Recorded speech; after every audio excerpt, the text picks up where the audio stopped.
And so we recognize them and send our best to their families and friends.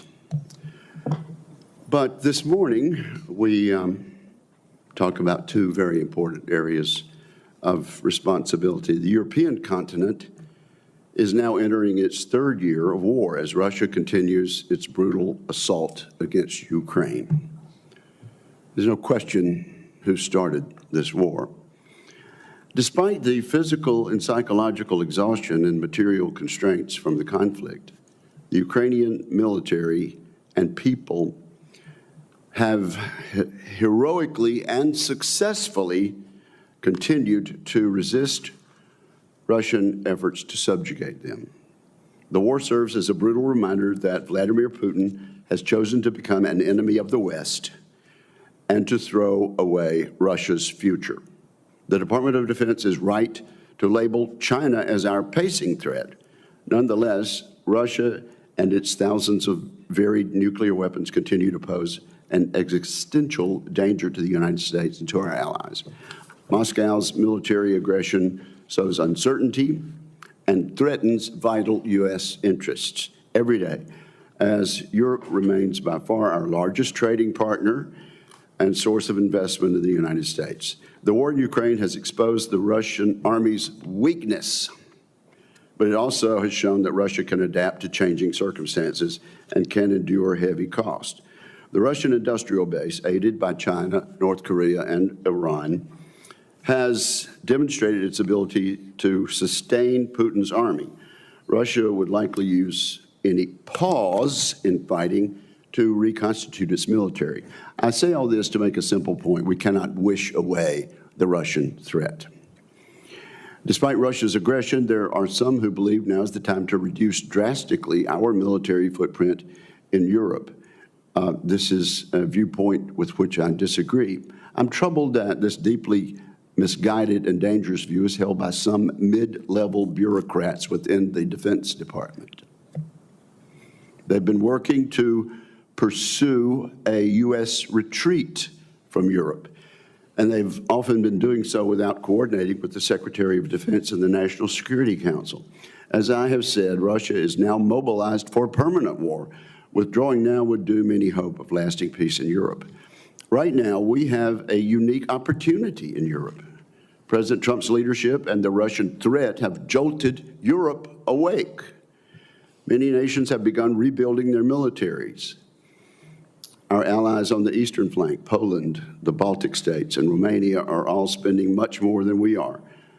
Much more than we are. The United Kingdom and France are awakening. Even Germany shows signs of stirring. NATO should be led by the United States, but Europe should shoulder most of the military burden. We can achieve that by combining the right incentives with low-cost assistance from the United States, including a drastically overhauled foreign military sales system. To build that NATO, we must maintain our current posture, which will serve as a bridge to the planned buildup of combat power by our European NATO allies. After 3 years of war, we probably should make some posture adjustments, including moving forces east. But we must maintain a strong military posture in Europe overall. Failing to do so risks tempting Russian adventurism before our European allies have been able to ramp up their forces fully and their capabilities. The Chinese Communist Party views its competition against the United States as a global project. To China, the continents of Europe, Asia, South America, and Africa are all critical in Xi Jinping's unprecedented global military expansion. In particular, Beijing has been active on the African continent. In Djibouti, China's naval base has grown substantially. It's now capable of hosting China's most advanced naval vessels and serving as an intelligence collection outpost against American and allied forces in the entire region.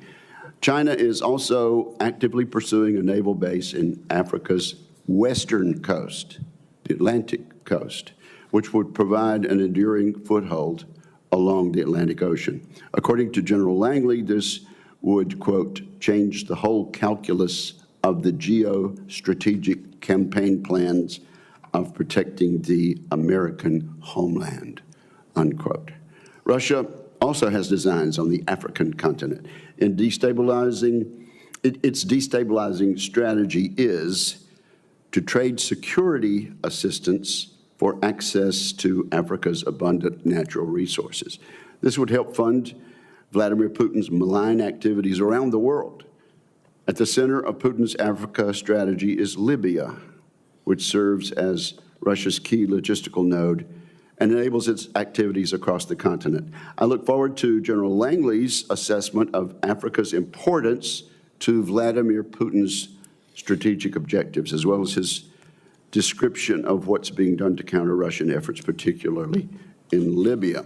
We cannot ignore the enduring threat posed by ISIS and al-Qaeda in Africa. Without sustained pressure, these vicious terrorists will reconstitute and continue to threaten America. President Trump was absolutely right to approve strikes against ISIS leadership targets in Somalia in recent weeks. Our adversaries view their fight against America as a global fight. We see their efforts playing out across Europe and Africa in particular. Now is not the time for an American withdrawal from these theaters. We cannot allow the Chinese Communist Party and its partners in Moscow, Tehran, and Pyongyang to overcome us strategically or to erode the ability to protect American interests around the world. So we have a lot of important topics to talk about today. I look forward to hearing our witnesses address these and many other concerns during this hearing, along with my friend, the ranking member, whom I recognize right now. Well, thank you very much, Mr. Chairman, and let me begin by adding my condolences to the families of those soldiers who perished in Lithuania. General Cavoli, General Langley, welcome. Thank you both for appearing today. I'd also like to take a moment to recognize that this will be the final hearing before the committee for each of you before your well-deserved retirements. No. Yes. Well, we could change that.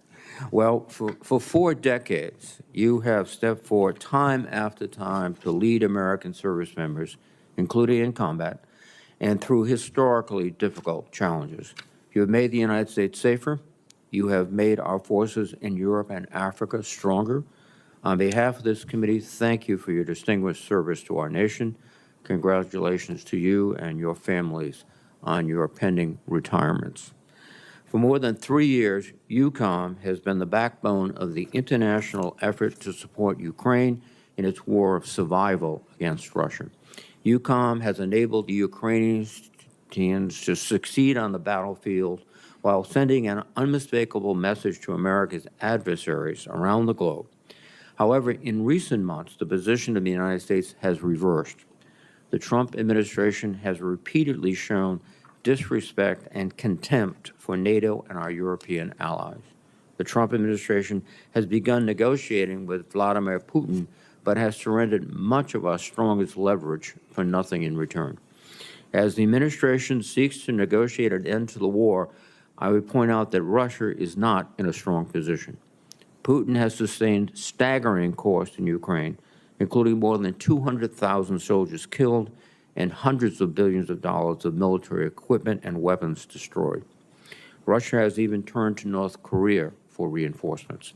In addition, Russia's closest ally in the war, Iran, is weaker than it has been in decades due to recent Israeli and U.S. actions. In contrast, the Ukrainian military continues to hold its ground and to display impressive innovation on the battlefield, and the Ukrainian people remain resolute in the face of daily Russian brutality.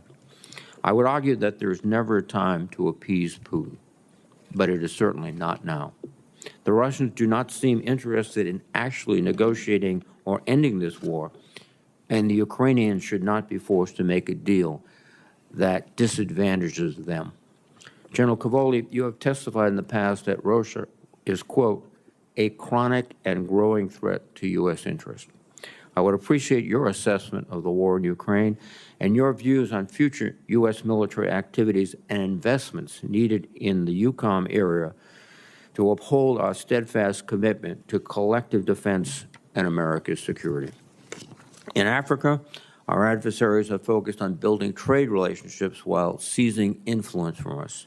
China's military ambitions on the continent are no secret, from their growing presence in Djibouti to the more than 100 seaports that have been constructed, financed, or operated by Chinese state-owned enterprises and could be used as dual use for future military contingencies. Russia has expanded its military engagement in Africa also, including by restructuring the Wagner Group's operations under an umbrella organization called Africa Corps, an historic irony of great proportions. They want to expand the reach of the Russian private military enterprise across the entire continent. Russia is also investing heavily in disinformation campaigns across the continent to spread anti-Western movements, undermine democracy, and promote Russian-backed authoritarian leaders, especially in regions like West Africa. It would seem that America's competitors recognize that to neglect Africa is to invite long-term strategic peril. General Langley, given these challenges, AFRICOM must continue to explore new methods to maintain U.S. security interest in the region. To do so, it is important that your command receives the resources it needs to maintain engagement and increase situational awareness across the continent. I would appreciate your thoughts on the wide-ranging set of challenges and what your command needs to best address these challenges. As we know, economic and political stability is essential for any partner nation anywhere in the world. For decades, we have relied upon our State Department diplomats and the U.S. Agency for International Development, or USAID, to develop deep, lasting relationships that can outlast China and Russia's economic coercion.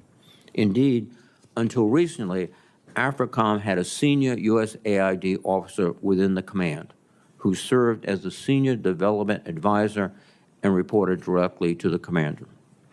I'm deeply concerned that our soft power leadership in Europe and Africa has been badly crippled over the past several months. General Cavoli, General Langley, I would like to hear your perspectives on the critical importance of diplomacy and developmental tools to achieve our national security objectives and how our competitors have sought to capitalize on the withdrawal of USAID from your regions. Finally, I would highlight recent press reports that suggest President Trump may soon remake the entire U.S. combatant command structure, including dismantling AFRICOM and merging it under EUCOM. This would be a mistake and, I believe, a harmful decision. Gentlemen, please provide your assessment of the harms to the U.S. vital interests if we reduce our engagements in Europe and Africa and the opportunity that would provide for competitors like Russia and China. Thank you again for your service, for your leadership, for your sacrifice, and thank your families also. Thank you, Mr. Chairman. Thank you, Senator Reed. Which one of you wants to go first?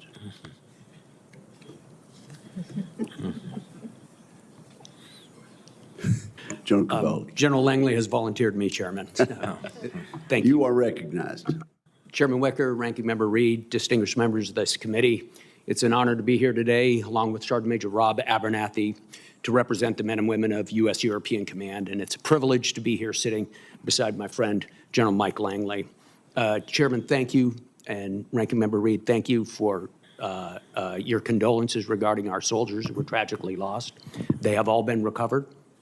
I would like to take a moment to salute the American leadership there, from General Donahue to General Taylor to General Norrie, all of whom have done a fantastic job. I would also like publicly to thank our Lithuanian allies and our Polish allies who left no stone unturned to help us recover those soldiers and who bent over backwards to give us every single thing we needed. The Minister of Defense of Lithuania was on site every single day to make sure that her country was giving us what we could. If we did a repatriation ceremony today, bringing the soldiers out, the streets were lined with Lithuanian citizens expressing goodwill an alliance with us. And I would commend that video clip to any member of this committee or any American, and I thank them. Before I begin, let me thank the committee, of course, for all your support to our service members and our mission over the years that I have served here. So we continue to face a very historic time in the European theater. Russia's war in Ukraine, now in its 4th year, has revealed Russia to be a chronic threat, and we see in the future it will be a growing threat, one that is willing to use military force to achieve its geopolitical goals, and is today actively waging a campaign of destabilization across Europe and beyond. Further exacerbating this threat from Russia are the deepening partnerships among our adversaries, Iran, the Communist Chinese Party, the DPRK, and Russia itself, and these are increasingly posing a global risk. But U.S. EUCOM and the NATO alliance have arisen to the challenge. NATO deterrence has held. War has not spilled into NATO territory. With support from a broad international coalition, U.S. European Command led the charge in helping Ukraine. We established Security Assistance Group Ukraine, now commanded by Lieutenant General Curtis Buzzard. And for 38 months of this war, SAGU has delivered critical munitions, arms, and equipment from the U.S. and our allies to the Ukrainians.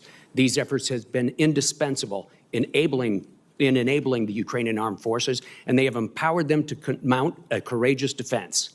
And now NATO has taken up this task as well, establishing in record time an organization to take over much of SAGU's mission. The threat of war has also led the NATO alliance to embark upon an historic campaign to fundamentally overhaul and modernize its military capabilities.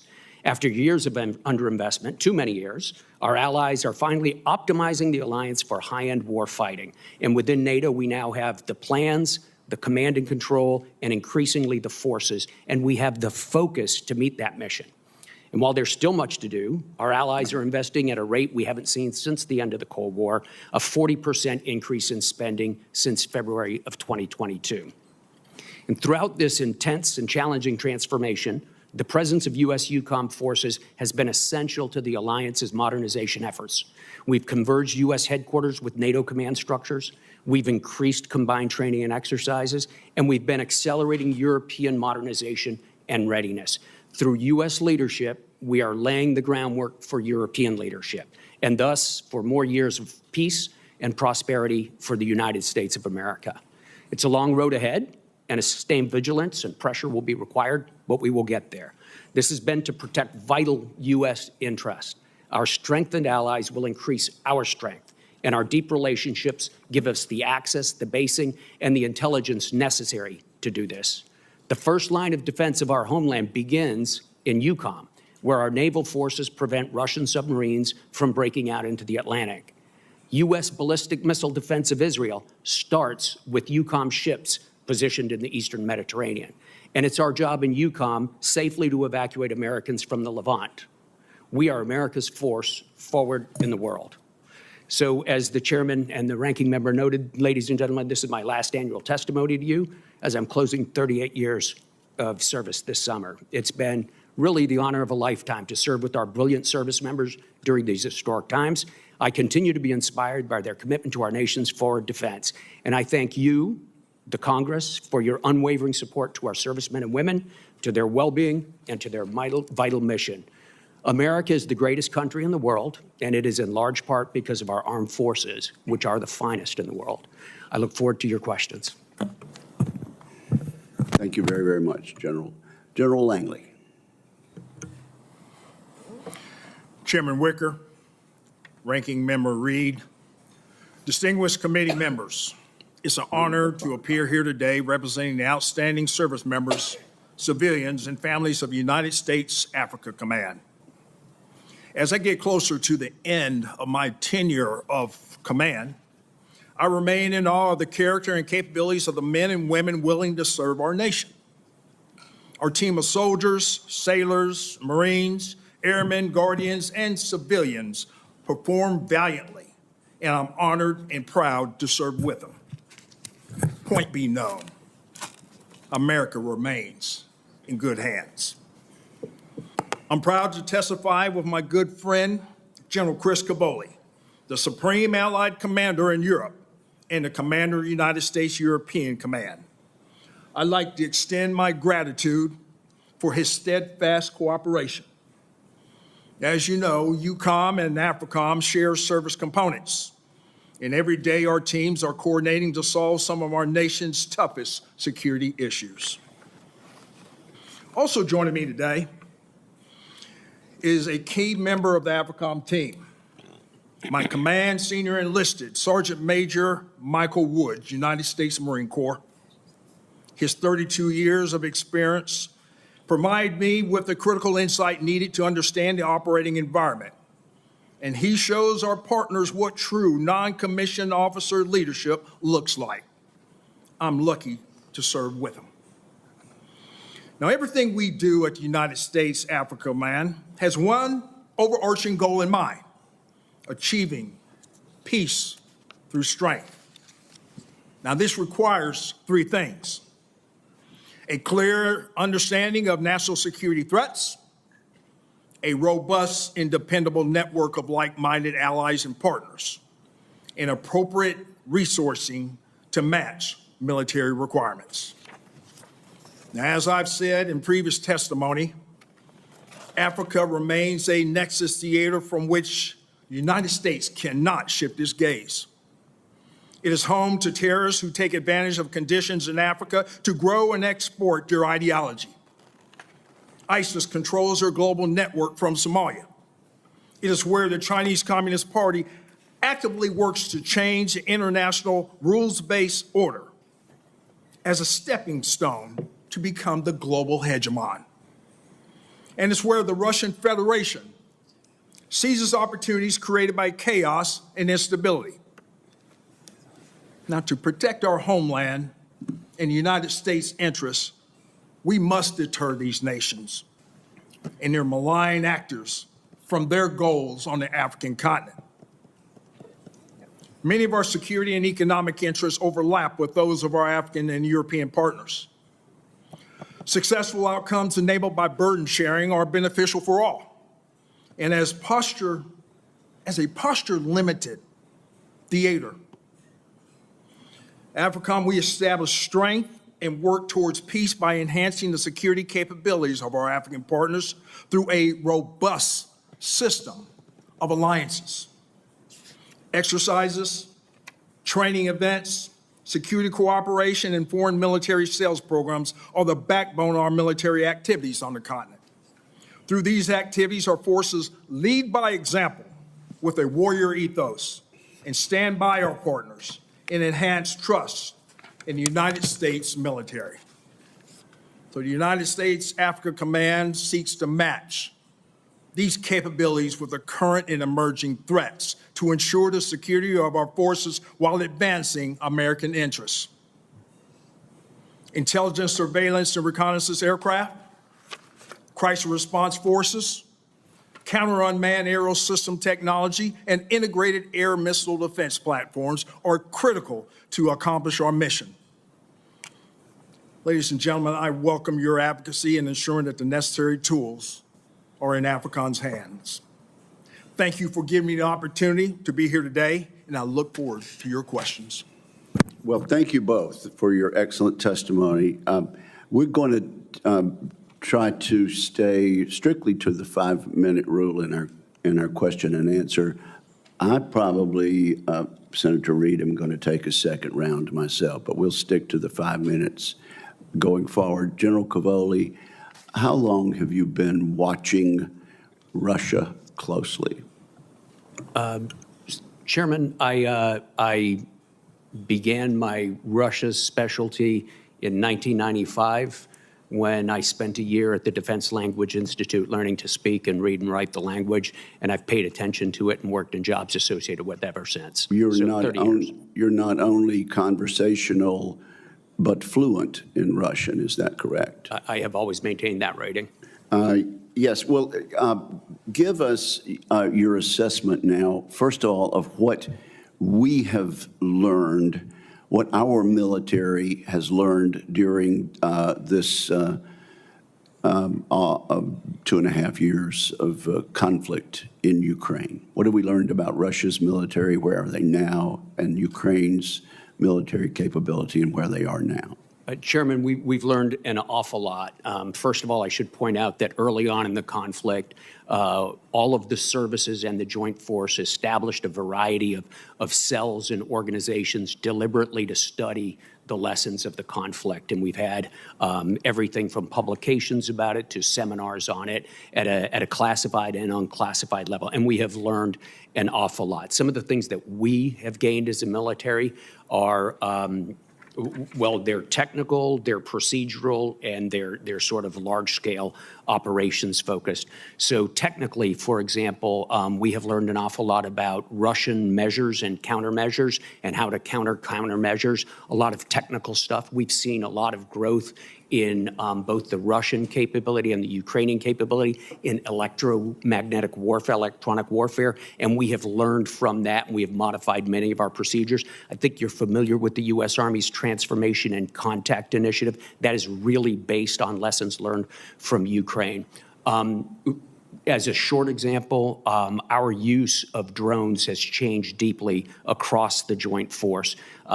Before this conflict, in the U.S. Army, for example, we had very few but large drones associated with large units. Now we're proliferating smaller drones to smaller units and having a larger number of drones in lower and lower hands. Fundamental change in the way we're doing business. There are many, many other technical and tactical lessons we've learned. At a meta level, sir, I would say some of the big lessons we've learned are about scale. The scale of this conflict is just awe-inspiring. Thousands of tanks destroyed on both sides. The Russians have lost more than 4,000 tanks, which is the inventory almost of the United States tank corps. So the need for replacement, for depth of magazine, for resilience, all these are lessons that we're learning, and I believe the services are programming it as the years go forward. So we've learned a lot. Before you continue, in February of 22, we would not have dreamed of such a loss from Russia of tanks, would we? We would not have. I did not anticipate the war to go this long, and I did not anticipate Ukraine to be able to destroy so much of Russia's warfighting capability. I hope I didn't break your train of thought, so continue. No, so as we watch the Russians, we see that their level of skill in some technical areas is very high and is evolving during the course of the war, but it's mainly isolated in specific pockets. It does not appear to be generalizable across the force, and overall, the quality of their force, especially their ground force, has been decreasing throughout the conflict. On the Ukrainian side, we see sort of the opposite. We see a military that started pretty much from an almost cold start. We had been helping them before the war, but not at the scale we began to after the war, and they've evolved and developed very, very quickly. So we've learned a lot about institutional adaptation from watching both sides as well. If we or our NATO allies had to face Russia ourselves in a conflict, because of what we learned, would we be exponentially better off today because of the lessons we've learned in the last 2.5 years? Oh yes, Chairman. Thank you very much. Say a word or two in half a minute about the Russian economy. So the Russian economy has been both bolstered and distorted by this war. Specifically, the Russian government has had to turbocharge their defense sector. And in so doing, they have created a very strong inflationary pressures throughout the economy, but especially in the civil sector. They've responded to that with high interest rates to hold inflation down. The central banker, Elvira Nabiullina, has the overnight rate, the prime rate is over 21% right now. That is choking off the viability of the civil economy. So one has a huge oversized defense sector, but an anemic civil sector. And that defense sector, as you know, Chairman, is not a productive not a productive economy for the nation. It's productive for the fighting of the war, but beyond that, it has pretty much swamped things out. It appears that it will be very difficult to unwind such an imbalance, and we'll need to consider that as we go forward. Thank you, sir. We'll continue this conversation. Senator Reed. Thank you very much, Mr. Chairman, and thank you, gentlemen. General Langley, the presence of the United States on the African continent is not significantly military. In fact, we don't have any troops there at all, but we do have, until recently, a State Department and a USAID presence. Can you indicate to us how valuable that presence has been to you?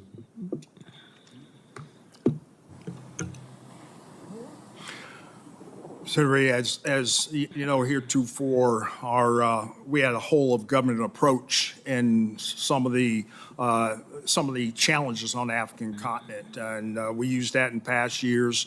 Now, given that USAID and a number of capabilities are being folded under State Department, we continue to look at ways to be able to leverage that in U.S. government pressure on especially our competitors in achieving our strategic goals. Thank you. General Cavoli, could you give the committee a brief assessment of the battlefield? We hear a lot about Ukraine's challenges, but as I understand it, they are still holding significant territory. They are taking the fight to the Russians and innovating on the battlefield daily. Sure, Senator Reed. All of the above is true. So if we take just a moment and go down the front line of troops, if you don't mind. So if we start in the northern part of the battlefield, the active battlefield area, that's the place where Ukraine last summer pushed an advance into Russia in an area called Kursk. And they took a large part of Kursk. This is where the Russians introduced North Korean troops to help push the Ukrainians back out. They set an original goal of the end of September to have the Ukrainians out of Kursk. The Ukrainians today are still in Kursk. There is a sizable force holding a sizable, diminished but sizable chunk of ground inside Russia in Kursk Oblast right now, and they're holding on very good defensive terrain. South of there in Belgorod, the Ukrainians a couple of weeks ago pushed a smaller counteroffensive back into Russia. So we still have a back and forth going up in that area. If we come down inside of Ukraine to some of the big battlefields up in Luhansk, and first of all, there's the city just west of the old Bakhmut called Chasiv Yar. The Ukrainians and the Russians have been fighting over this city and the city to the south of it, Toretsk, for about 8 months now. In recent weeks, the Russian offensives have sort of petered out.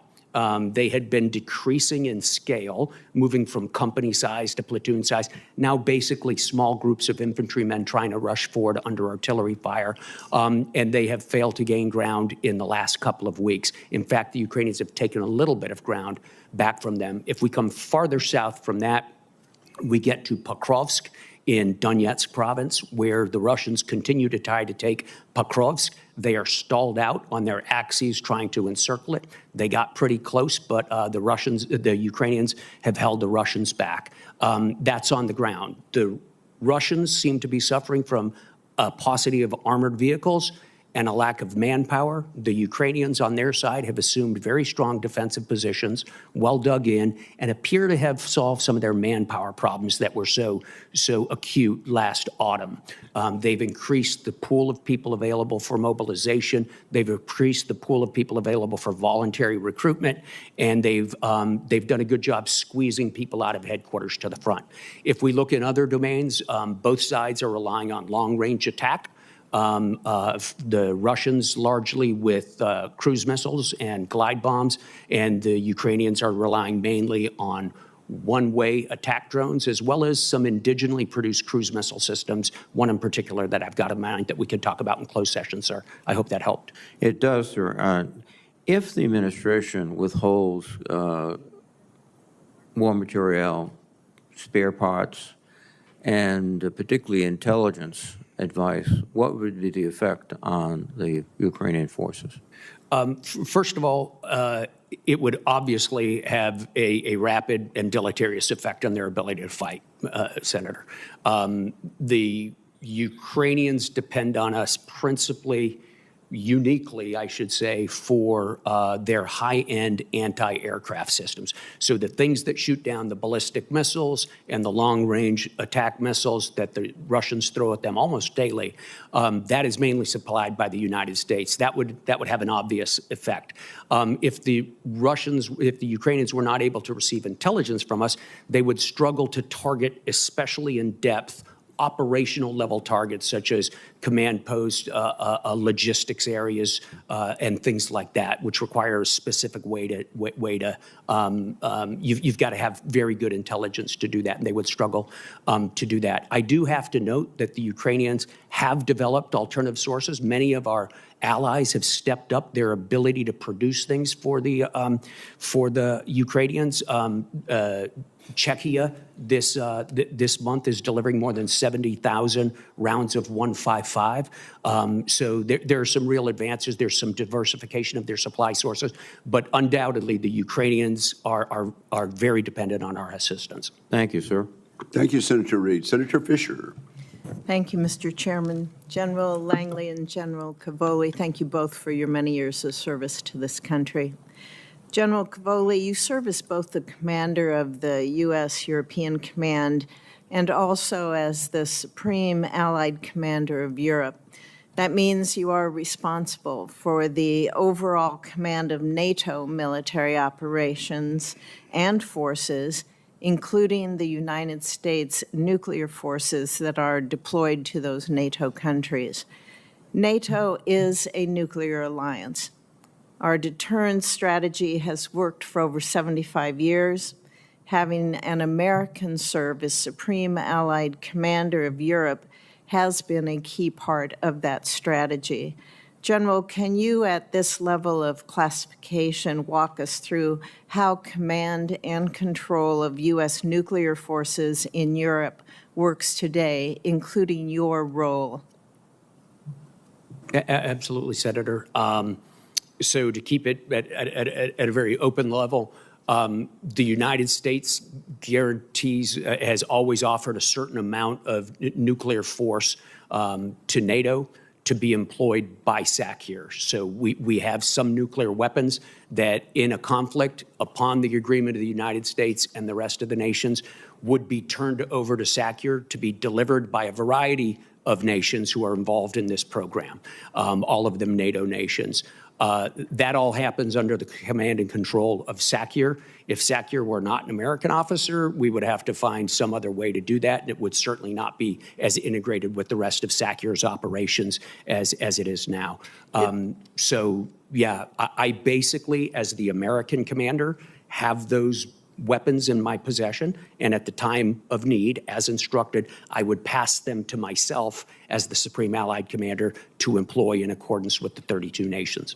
It sounds to me like the way the command works right now, we don't have a middleman involved in this. It would be you as an American commander in consultation with the president, the commander-in-chief, who could, I believe, more easily and also with more knowledge make decisions affecting the use of our nuclear weapons. Is that, would you say that's correct assumption Yes, on my part? That's correct, because I am able to rehearse these procedures, both in the American system. I work very closely with General Cotton, for instance, from U.S. Stratcom.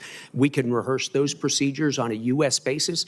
We rehearse the delivery procedures on a NATO basis, and I and key American elements of my staff at the NATO headquarters, at Supreme Allied Headquarters Europe, we are able to be the link in that chain that makes it seamless. Thank you. The GIUK gap, sir, it's always been a critical maritime choke point, but it has recently grown in its strategic importance to NATO in light of the increase we're seeing with Russian submarine patrols in the Atlantic. What do you see, General, as the largest challenges with respect to the GIUK gap? The biggest challenge is there, ma'am, at an unclassified level, just the quantity of stuff we have, the quantity of equipment and the quantity of forces we have available to monitor the underwater activity there and to counter it. It's important to understand that the U.S. has a unique role here. We have capabilities that our allies do not have. They have capabilities in numbers that we need to augment ours, so we work very closely together. But the U.S. component of those efforts is absolutely fundamental. Thank you, General. General Langley, as we're considering Africa under your command, we have seen, I believe, an increase with the Chinese presence on the continent, economic developments, military activities, investments on the continent. Do you see, or what would you see as the greatest concern to U.S. security and also to regional stability in the area with regard to the actions that we are observing with the Chinese? Senator, I see 3 lines of operations by the CCP. One, from geostrategic and their basing initiatives. As you well know, Dorley in Djibouti is their first start. And as the chairman talked about in his assessment. Then also other basing initiatives across the continent of Africa.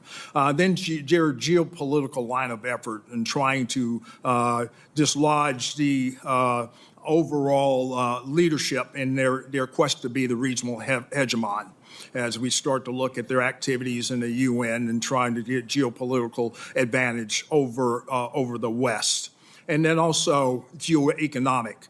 They treasure critical minerals. They need those critical minerals, not only for their defense industrial base, but also for their greater industrial base. Those lines of efforts are what we're watching closely because they want to be the global hegemon. Okay. Thank you very much. Thank you, Senator Fisher. Senator Shaheen. Thank you, Mr. Chairman, and thank you to General Cavoli and General Langley for being here this morning and for your many years of service to the country. I want to follow up on Senator Reid's question about USAID's presence in Africa, or lack thereof, now that this administration has closed down virtually all of the operations in Africa. This is the fastest growing continent in the world.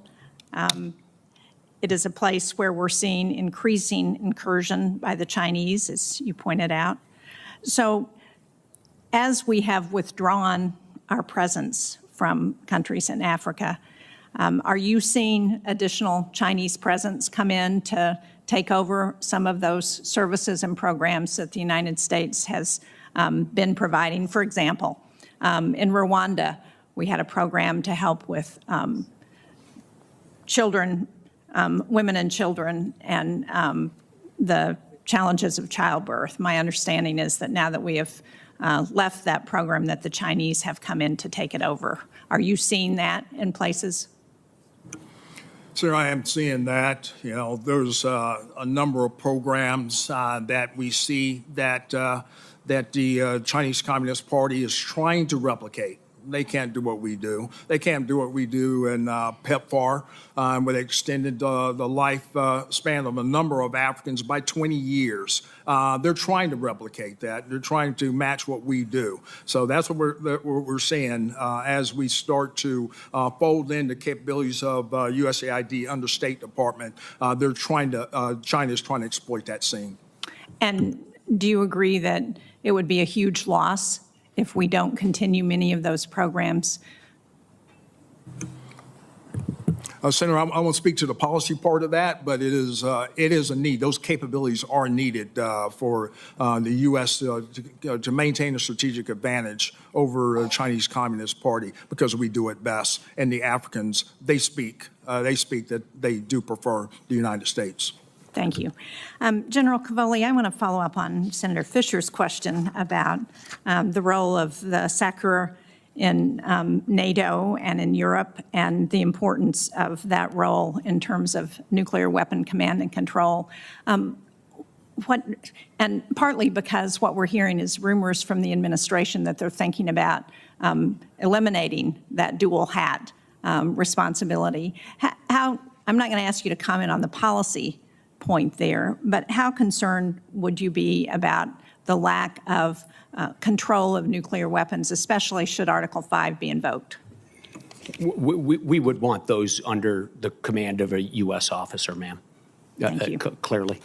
And Senator Reid and Senator Wicker both asked you a number of questions about Ukraine and where the war is now, and you were very forthcoming about that. As we look at potential negotiations on trying to end that war, what is the best leverage that we can have with Putin and Russia in terms of positioning Ukraine to be able to come to a negotiating table with a position of strength? Senator, I'd hate to try to insert myself into the negotiation process, which I'm not a part of, but I do think. Right, I'm really asking for your military. So continuing to assist Ukraine on the battlefield daily, I think, is very important. Continuing to enlist not just the material assistance, but the unity of our allies in this effort to support Ukraine, I think is also an important function to be done. I'll leave it to the administration to determine how to achieve leverage against the other side. Thank you. And as we talked briefly on the way in about the situation in the Western Balkans, and particularly in Serbia and in Bosnia-Herzegovina, while Mr. Dodik has left the Republic of Srpska for the time being and is in Russia.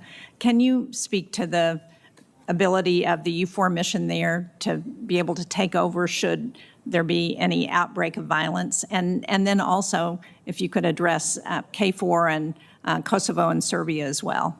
Sure, Senator. So with regard to Bosnia, yeah, good and bad that Mr. Dodik has left the scene for a little bit. We're working through that day by day. As you know, the Operation Althea, the EU mission, the one step above commander of that is, for the EU, is my vice chief of staff, a French 3-star named Hubert Cottereau. So we talk about, his office is about 10 feet from mine. We talk about this every single week. We feel comfortable with the level of forces they have available now. I'm grateful to France especially for responding quickly with unpreviously committed forces to help. Last summer, they sent the Charles de Gaulle and 2 parachute battalions to show force in the area. So I think we're in a pretty good place there. I think Hubert and the EU know the various ways things could spiral up there, and we can handle that. From the U.S. EUCOM side, I do meter in and out training forces, our forces to train, who, while not operational, certainly have a stabilizing effect as they go in and out. Kosovo, as you know, KFOR remains on the ground, 4,300 soldiers on the ground right now, of whom less than 600 are American. That is a place where our Italian and allies have really been carrying a lot of the weight. We have had reserve forces deployed in there to handle the elevated tensions for about a year now. We're expanding the size of the permanent force in order to relieve those forces, those reserve forces. And I believe we'll come to agreement on that very quickly and get that source. The key nations really involved there are Italy, Turkey, the United Kingdom, and Hungary, who have been extremely responsive with their reserve forces. Thank you. Thank you very much. Thank you, ma'am. Thank you, Senator Shaheen. Let me observe I'm doing a poor job of enforcing the 5-minute rule. But General Langley, let me just follow up for a moment. As we dial back USAID in Africa, China's not dialing back the Belt and Road Initiative anywhere in Africa, are they? Chairman, China's responding by trying to replicate what capabilities USAID was very successful across a number of years. They're trying to replicate that, whether it's in health diplomacy or any development type programs. They're trying to use that as extension of the Belt and Road Initiative to gain favor by the African countries. And they, would you say it's not principally altruistic on the part of the Chinese communists? Chairman, I'd say that they've made some missteps in the last couple of weeks, especially in Zambia with that spillage into the river that affects 5 million people. So they're getting a horrible start using a tracking But analogy. they do it in their own self-interest, the Chinese. Absolutely. Thank you very much. And Senator Cotton, you are now recognized with the apology of the chair. Gentlemen, welcome. Thank you for your service to the country. I know you'll be sad not to get to come here and testify in front of the committee anymore after today. General Cavoli, in his first term, President Trump withdrew the United States from the Intermediate Range Nuclear Forces Treaty. Finally, after years of Russian cheating with impunity, that's allowed our military to develop longer-range missiles. The Army has been developing the long-range hypersonic weapon, a ground-launched missile that has a range of up to, well, it has a long range, I'll put it that way. It appears that the Army's first multi-domain task force in the Pacific is slated to get this weapon first.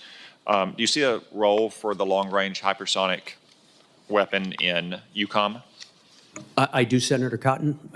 I think it would be very useful. I think coming out of the INF Treaty was a very important move, and it's one that we now should capitalize on in all the relevant theaters. The Army's multi-domain task force long-range fires battalion is the real key component. It's got several systems in, as I think you know, and there is a move to, there is a request out there to place one of those in Europe that I could get into in closed session in detail with you if you'd like, sir. Okay, thank you. General Langley, the Trump administration has conducted multiple airstrikes against al-Shabaab targets since taking office. What's your current assessment of the threat that al-Shabaab poses to our national interest and specifically to the U.S. homeland? Senator, al-Shabaab is especially a heightened terrorist threat, namely because they're colluding with the Houthis across from Yemen. And so we're watching that closely.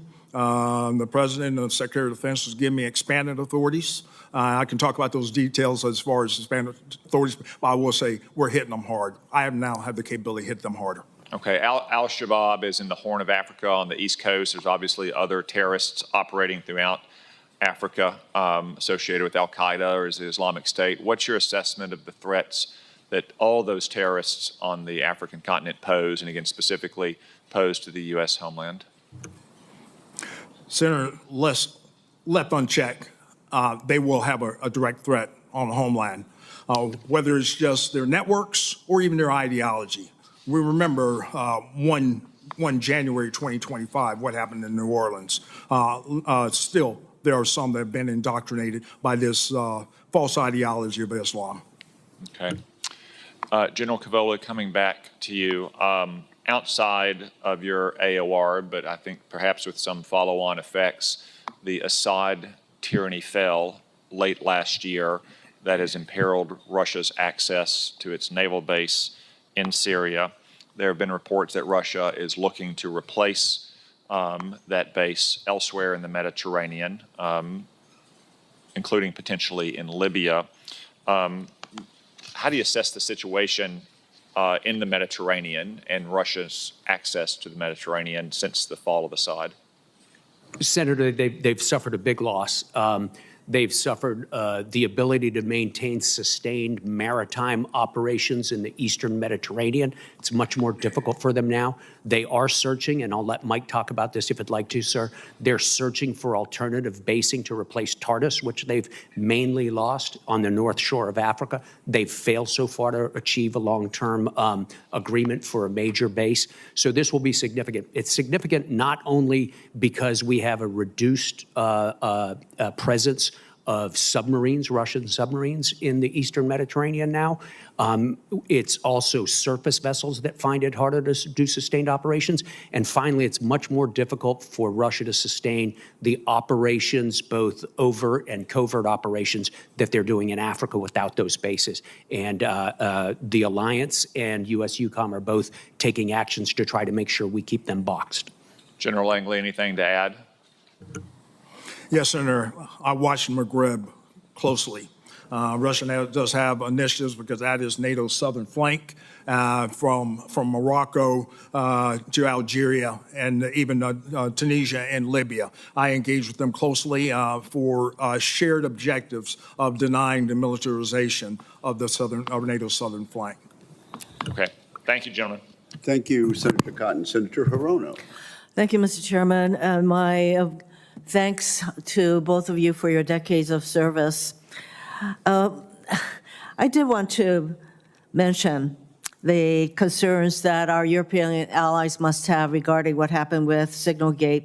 So U.S. officials, including Vice President Vance and Secretary of Defense Hicks, said this is for General Cavoli, use Signal to communicate classified Yemen strike plans, putting the lives of our service members at risk. And in addition to sharing classified material on an unsecure network, the Vice President and Secretary of Defense spoke contemptuously about our European allies. I think both of you very much know how important our allies are and how important it is for us to continue to strengthen our relationships with our allies. So it certainly doesn't help when we have our leaders in an unconscionable way of being contemptuous of them. General Cavalli, do you think sharing operation plans on unclassified systems puts our warfighters at risk? Ma'am, we have protocols to handle classified information. We adhere to them to the extent that we're capable. When there's a failure in that, we, of course, investigate it. Answer is yes? Yeah. Have you heard from our European allies? Have any of them indicated to you their concerns about the security breach on our part? No, not directly. I've not had anybody ask me about that or talk to me about that. What do you think they are thinking regarding the security breach? Ma'am, it's hard for me to put myself into their Is heads. it reassuring to them? It's hard. It's hard. I can't, characterize their thoughts, ma'am. So none of them actually said to you, what is going on? No, if one in the did, I United would, of course, tell States? you. That's pretty surprising. Don't we share intel with our European allies? Of course, it's one of the most important parts of our alliance and our bilateral relationships. Do you think that the security breach that occurred with Signalgate is reassuring to our allies in terms of their willingness to share security information with us? Senator, again, it's hard for me to characterize as somebody else's thoughts, but I have not had anybody pull back any of our intelligence sharing agreements, ma'am. I find that surprising, but nonetheless, I hope so. There have been recent news reports that the Pentagon is considering combining AFRICOM and EUCOM into one command. For both of you, what is your best military advice on the strategic, operational, and resource implications of such a merger? General Langley? Senator, I won't speculate on the evolving policy, but I will say this. I'll just give comparison of the relevance of AFRICOM and our mission. Back in 2007, when we were stood up, we looked at the challenges across the globe, and especially the challenge of terrorism. At that time, the global presence of terrorism on the African continent was 2%. Senator, today it's 43%. And then even adding on to a geostrategic type of perspective of our great power competitions, both Russia Federation and the Chinese Communist Party activities on the African continent is grand. So my responsibilities are great. So for a combat commander, it would be a daunting task for integration. So would you agree that General Cavalli, that the challenges, as General Langley put it, have increased in Africa, not decreased, and making it even more important that this combatant command continues? Ma'am, the challenges in Africa have increased exponentially over the last 10 years, not just the terrorism that was there during the previous period of the last 20 years, but the increasing activity of Russia and China. Yeah, there are a lot of problems there, ma'am, and I'm satisfied with the problems I have in EUCOM. would you like to share your thoughts on yet another potential change being contemplated by the administration, and that is to give up our role as NATO's Supreme Allied Commander? Yes, ma'am. I think that would bring some challenges in terms of nuclear command and control. It would put us in a position where in an Article 5 situation, we could have, for the first time since the First World War, large numbers of American troops under non-U.S. command. So I think those are things that would have to be considered carefully. Giving up this command, in fact, could really endanger our national security. That's what I hear you saying.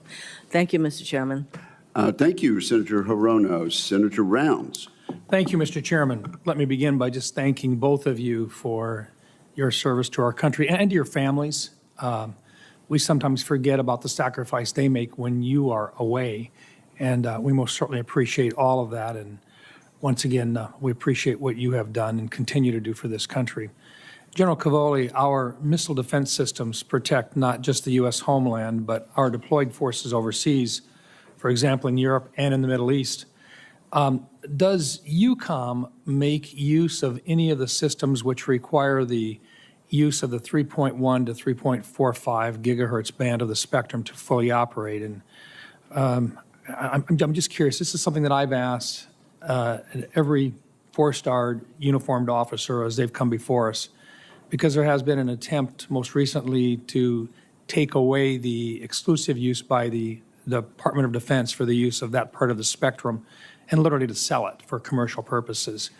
Huge amounts of activity with regard to some of the best physics in the world for radar and so forth are found in there. Can you share a little bit about what EUCOM does and whether or not it would impact any of our capabilities in Europe? Yeah, we sure do use it, Senator. We use it principally in our air and missile defense systems, as you pointed out, which are part of the system that protects the United States homeland from ballistic missile attacks. So more than that, I could go into in classified session, but it is a source that would have to be worked out if we lost access to that bandwidth, Are you familiar with some of the physics involved in why we picked that particular part for our radars and so forth?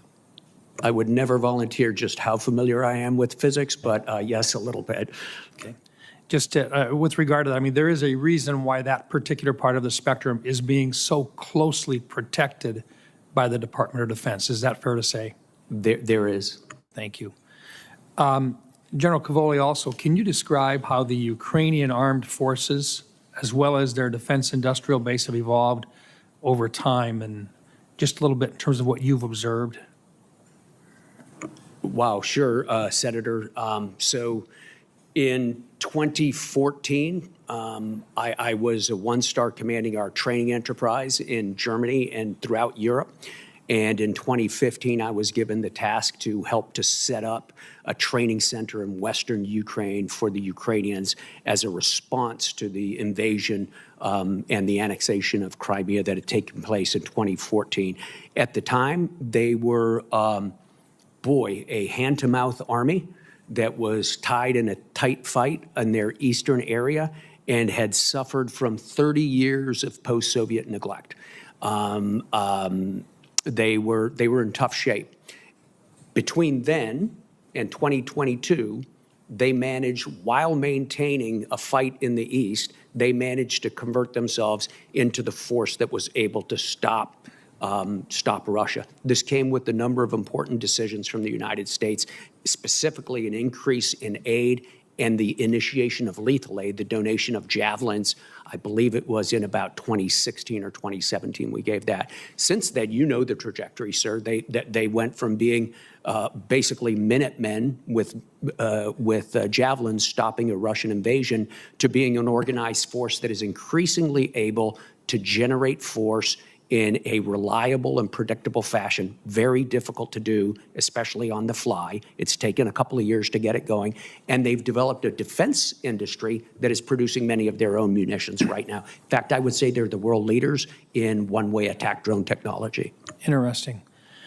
As you've watched this and observed this, you've watched what Russia has done as well.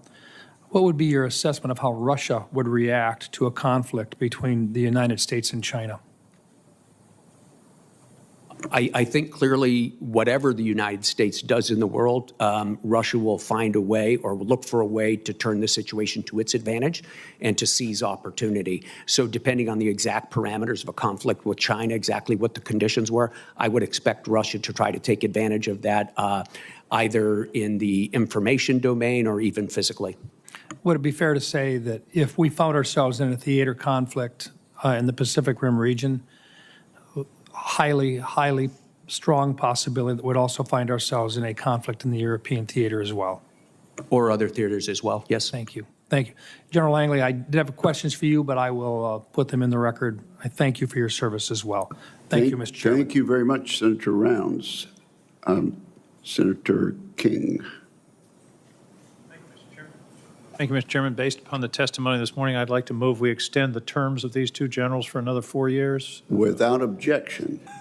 Sorry, fellas.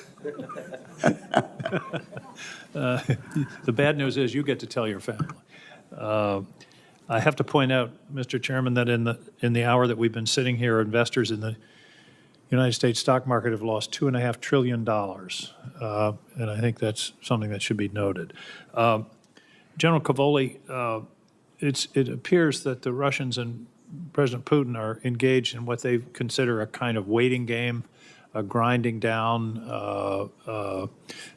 in the conflict in Ukraine. Are the Ukrainians destined to lose? No, Senator. Thank you for the question, because I think it's an important one. There's nothing inevitable in war. And the Ukrainians are in very strong defensive positions right now and are improving weekly their ability to generate force and to reinforce those positions. It is hard sitting here right now to envision a major Ukrainian offensive that clears everybody, out of every square inch of Ukraine. But likewise, it's very hard to envision Ukraine collapsing and losing that conflict. I do not think there's an inevitability to a Ukrainian loss. And a follow-up question, and you touched on this in answers to Senator Brown's. Describe the Ukrainians' evolution of their force over the course of this conflict. My sense is they've really gone, as I think you mentioned, Minutemen with a rifle to a really serious modern military force.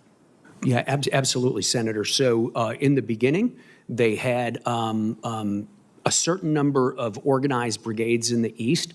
But what really kicked in was sort of volunteers who spontaneously came in, organized under officer leadership. General Syrski north of Kiev was key in stopping that advance toward Hostomel and then back out, pushing the Russians out of Bucha. They evolved from that. They consolidated that into Soviet-style brigades, which they were used to, with Soviet equipment. And then coming through late 22 and 23, we could see that equipment, and especially their artillery ammunition of a Soviet caliber, was gonna be exhausted. And so we had to help them convert to a largely Western-equipped and almost exclusively Western artillery-equipped force, which is pretty complicated. We operate off of a different aiming circle. They've been effective in making that transition. It's amazing. To do that under fire, under the pressure, one of the world's largest armies, it's a fantastic feat.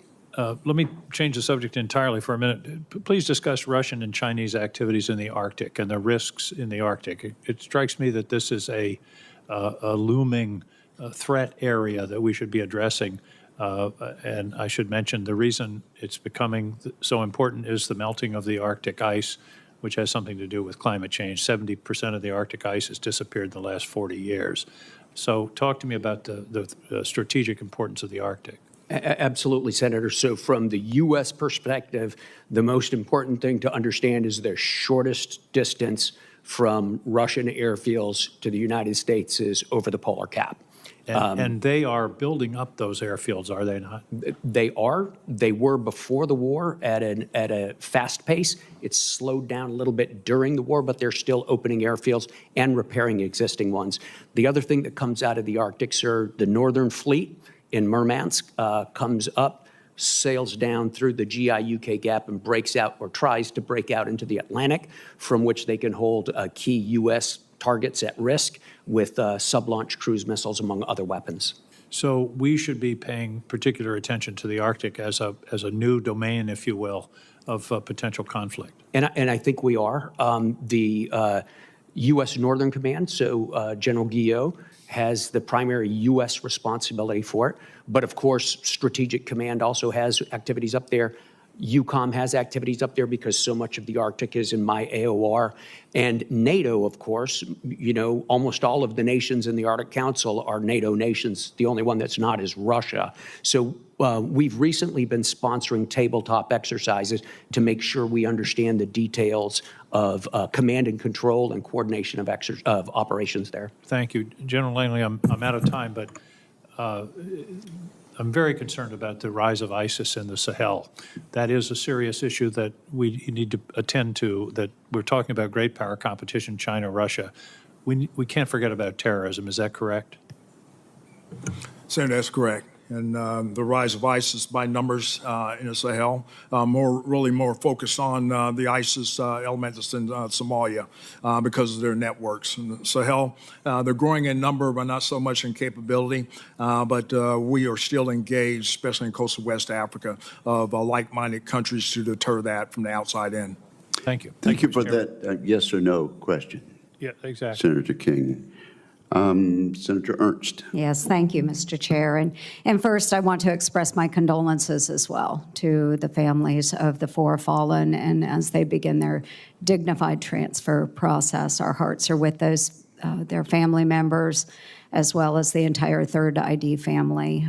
So General Cavoli, thank you for your respects to those family members. Let's just start and talk a little bit about leadership, because it has been brought up many times over. The situation that I believe is being contemplated between SACEUR and European Command. And you have expressed that you believe it is important to have American leadership in those positions. Is that true, General Cavoli? Ma'am, that of course would be a policy decision. I merely laid out the advantages and disadvantages of it from a military perspective. Thank you. From a military perspective, problematic. Thank you. I do believe it is important, and I'll paraphrase a little bit, but the Army definition of a leader is someone who inspires others to follow towards a common goal or objective for the good of the unit or the organization. And I would say, again, this is just me speaking, Senator Ernst, but I do think it is very important that America remains engaged on the world stage and that we exhibit that type of leadership in order to secure our own national defense. Would you also believe that, General Cavoli? I do agree with that, and I see it every day that our allies crave our leadership and are stronger with it, and they're stronger for us. Thank you.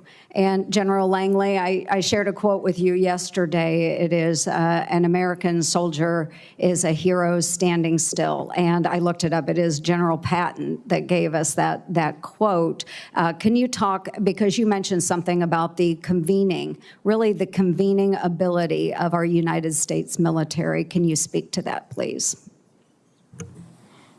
Yes, Senator. You know, as the Chinese Communist Party and even the Russian Federation are trying to encroach upon what we do as far as influence and cooperation with our African partners, they pale in comparison.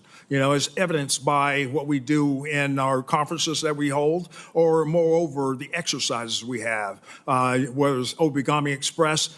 All those countries, a number of countries in the 40 plus, are always wanting to be part of it. Same thing as far as our Express series, and we get our maritime members because of the illicit activities that China is doing in IEU fishing. All those qualities and shared objectives gives us a convening power and influence on the African continent. There's no better type partner that the Africans can have in the United States. No, thank you for that. And I remember a story that was shared with me a number of years ago by a special operator that was in charge of a small tactical unit. And they were brought into that situation because there were many warring factions in this particular area. The French were there, a few other nations were there as well, but none of them could get along, and they couldn't come together in a cohesive, collaborative engagement. it took the Americans coming into that situation and providing leadership and guidance. And when that happened, all of those different factions were able to come together. So talking about Americans being a convening authority, I think is exceptional. It is true. So again, I will just stress how important I think it is that the United States remain engaged on the world stage and provide that leadership. We don't have to provide all the boots on the ground, but certainly I think American leadership is valuable. General Cavoli, I'll go back to you. In reference to the war in Ukraine and Russia, again, another story that I will share with you. When I deployed to Operation Iraqi Freedom as a transportation company commander, we occupied a base in Kuwait. We ran convoys through Kuwait and southern Iraq. On this subcamp in Kuwait, half was occupied by Americans. Can you imagine who would occupy the other half of that camp? You don't have to know this. The other half of the camp was occupied by Ukrainian soldiers. Why were the Ukrainians there? They were not part of NATO, correct? Can you guess why they were there? Probably because we asked them to be there, and they responded positively because of our leadership position in the world. Absolutely. And I share that story because so many people don't realize that the Ukrainians were there for us when we needed them. Those men, it was all men actually, the Ukrainian men that were there, their soldiers, they were route clearing engineers. I was a transportation company commander. I am very grateful that the Ukrainians were there for us. I can't imagine how many American lives might have been saved by those Ukrainian soldiers. So again, I apologize for going over, but I just wanted to stress that we do not operate in a vacuum. No matter where we are, our country is safer because we exhibit leadership and we have the convening power to bring many nations together. And I thank you, gentlemen, for all that you do for our great nation in so many different ways. God bless you both. Thank you, Mr. Chair. And thank you very much, Senator Ernst. Senator Kelly. Thank you, Mr. Chairman. I'd like to associate myself with Senator Ernst's remarks and echo them when I was in Ukraine just a few weeks ago. One of the messages I heard from their head of intelligence, General Budanov, and others, is if we stick with them, they will stick with us. Wherever we need them to be, they will be there. And when you consider that they're literally fighting for their survival and fighting for their lives, to express to me how important our relationship was and what it means to them going forward. I think we have a friend we can always rely on. But I am concerned about, over the last few weeks, the politics around this conflict have gotten us off track.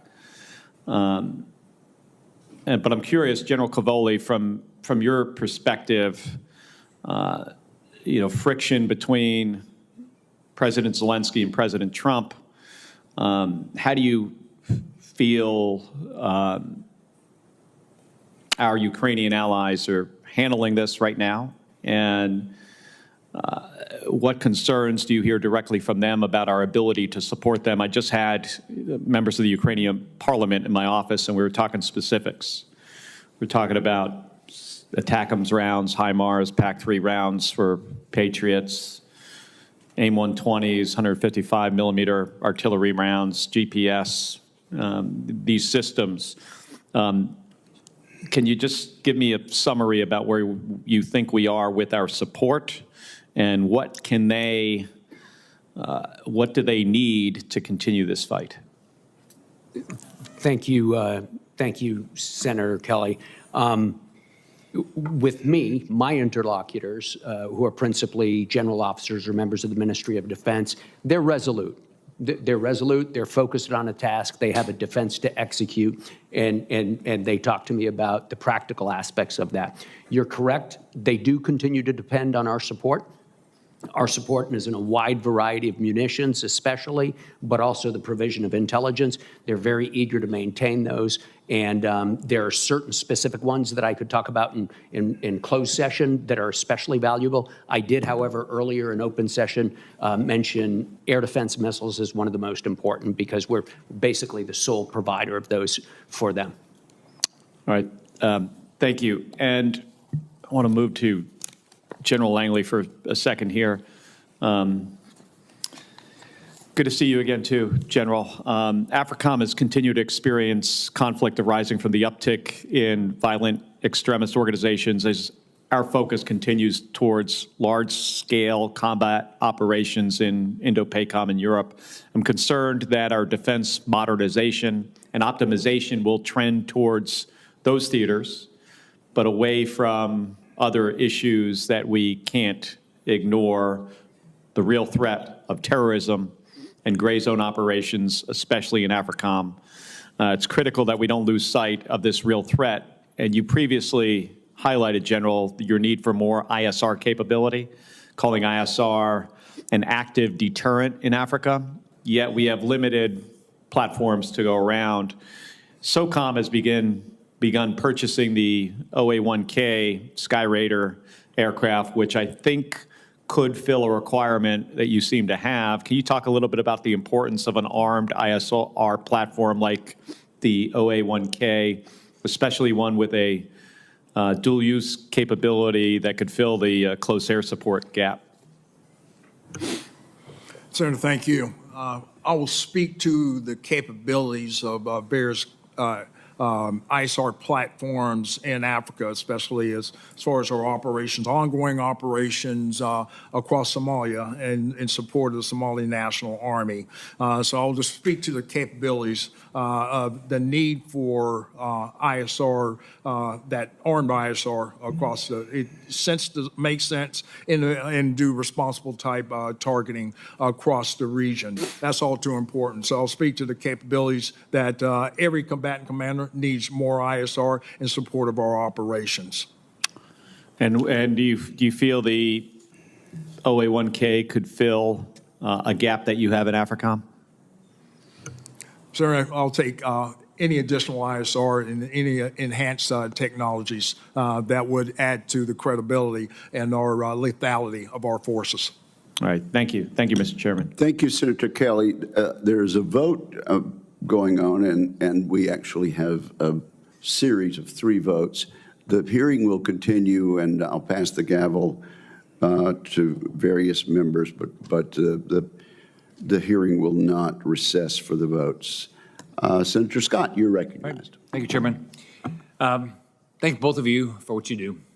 Thank you for the men and women that work for you and serve with you. And I want to recognize and honor the 4 brave American heroes who lost their lives serving the country in Lithuania. So that has to be a tough day when that happens and talking to their families. So, General Cavoli, can you talk a little bit about the importance of what Poland, Estonia, Latvia, Lithuania are doing in contrast to, historically at least, maybe Germany is finally going to show up and do their part. But can you talk about the importance of what they're doing along the eastern flank and then in contrast to what the lack of investment that Germany's made in the past and the importance of what these countries on the eastern flank are doing?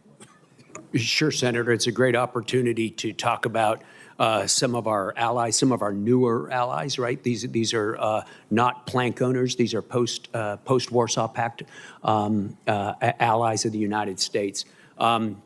Poland's at 4.7% of GDP, right? As a benchmark, we are at about 3.4%.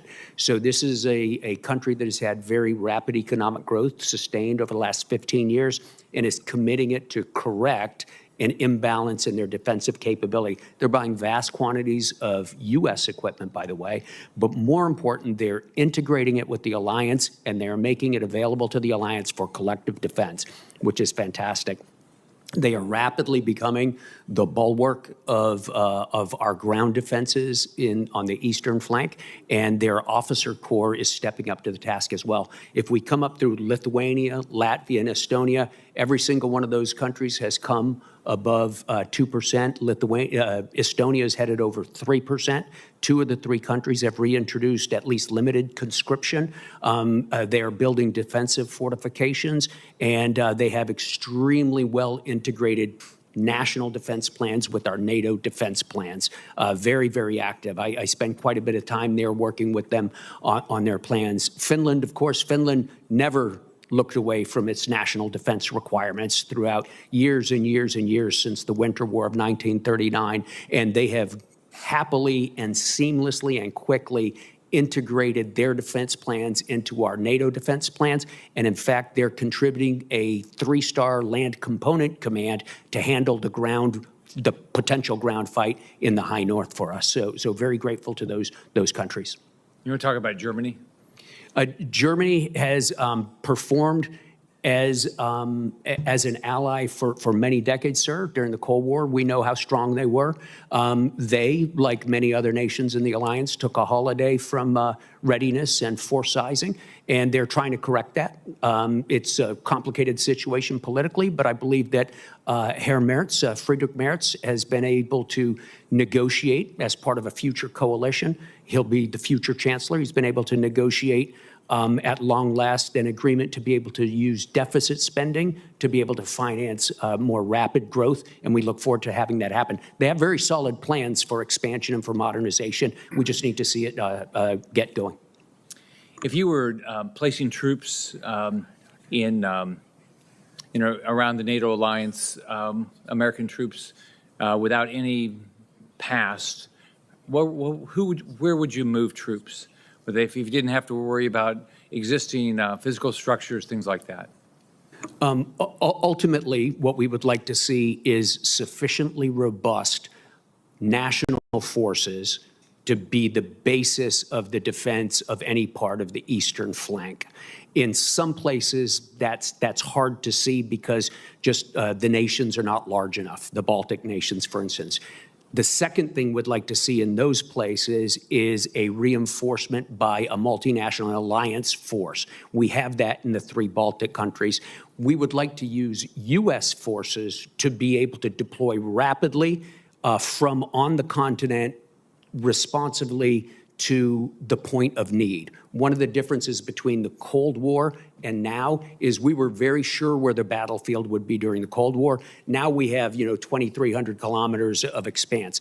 The U.S. forces bring capabilities that nobody else has and can move the fastest. So I need them in locations where they can be trained, ready, and where they have the infrastructure and the political agreements, the international agreements, to be able to deploy quickly from. All right. Thank you. Thank both of you for your service. Thank you, sir. Thank you, Senator Scott. Senator Tuberville. Good morning. Thank you, gentlemen, for your service and good luck after retirement, but you're not done yet. General Langley, AFRICOM has historically suffered from shortfalls in manpower and ISR and security and all those things. Sounds like from your testimony that Africa's in trouble. 40% rise in terrorism. What's your most pressing need that you can tell us for what we can help you with? Senator, thanks for that question. My number 1 operational priority is protection of the force. And so as I stipulated in my opening statement, I focused on matching capabilities to the threat. When we match capabilities to the threat, it first calls for integrated air missile defense, and it calls for ISR. And other platforms would add to the capacity and capability of protecting the force. In closed session, I would be able to elaborate with more specificity, but all combatant commanders always ask for those aforementioned type platforms. Yeah, thank you. General Cavoli, how much closer today is Ukraine from this time last year winning this war against Russia? They're in a much better position not to lose it, Senator Tuberville. They have shored up their defenses. They've assumed very strong defenses, and they've improved their force generation capability. So they're in a much better position than they were. Depending on what the objective is, of course, which has always been the question in this chamber as well as others, it would be hard for them to accomplish some things, but they're doing a good job of what they're trying to do now, which is hold their line. But they're trying to win, right? They're trying to win. They want to start by making sure Russia doesn't win. Yeah, yeah. Status of the F-16s that we've sent? I know it's not classified because Russia obviously knows what's happened to them. No, there are a number of F-16s in there. There are a number of pilots in there. There are more F-16s prepared to be deployed in there. There are more pilots in the training pipeline, sir. I can give you the numbers in closed session. They are active. The planes are active, and they fly every day. They've defeated a large number of cruise missile threats, and they've delivered an awful lot of offensive attacks as well, specifically bombing attacks in the east. None of the F-16s has been from the U.S., though. They've mainly been from northern European countries, Netherlands, Denmark. Status for Patriot systems that we've had there for several years? Yep, they are up and running, sir. I can tell you exactly in closed session, but that has been, in my mind, a success story. Frankly, I was just a little bit dubious in the beginning. It's a complicated system. We train guys for a long, long time to be able to operate it. The Ukrainians put their best people against it and took to it like a fish to water. And in fact, we learned from some of their employment techniques right now. How effective have the long-range missiles that we've allowed Ukrainians to shoot into Russia, how effective has that been? Very. In all areas? Yeah, they've been extremely effective, sir. I could go into this in private session, but the United States makes some very good weaponry, and it's the ones we've donated have been very, very effective. In closed session, I'd be happy to talk to you about a few of the things they've done with it. So, where do you think what's the status of Kursk as we speak today? After they've gone in, and obviously there's been a lot of battles, a lot of people killed, a lot of prisoners taken. Where does that stand? There is a Ukrainian force that is holding on inside Kursk Oblast, inside Russia. They've got quite a bit of terrain. I'd give it to you in closed session, sir, and how many troops, but they've got a sizable force there, and they maintain a well-defended piece of terrain there. They've also augmented it with some terrain they recently captured just a few kilometers in Belgorod, just south of there. So they gave up some, now they're taking it back? Is that what you're saying? That's correct. They've taken a little back farther south. Yeah.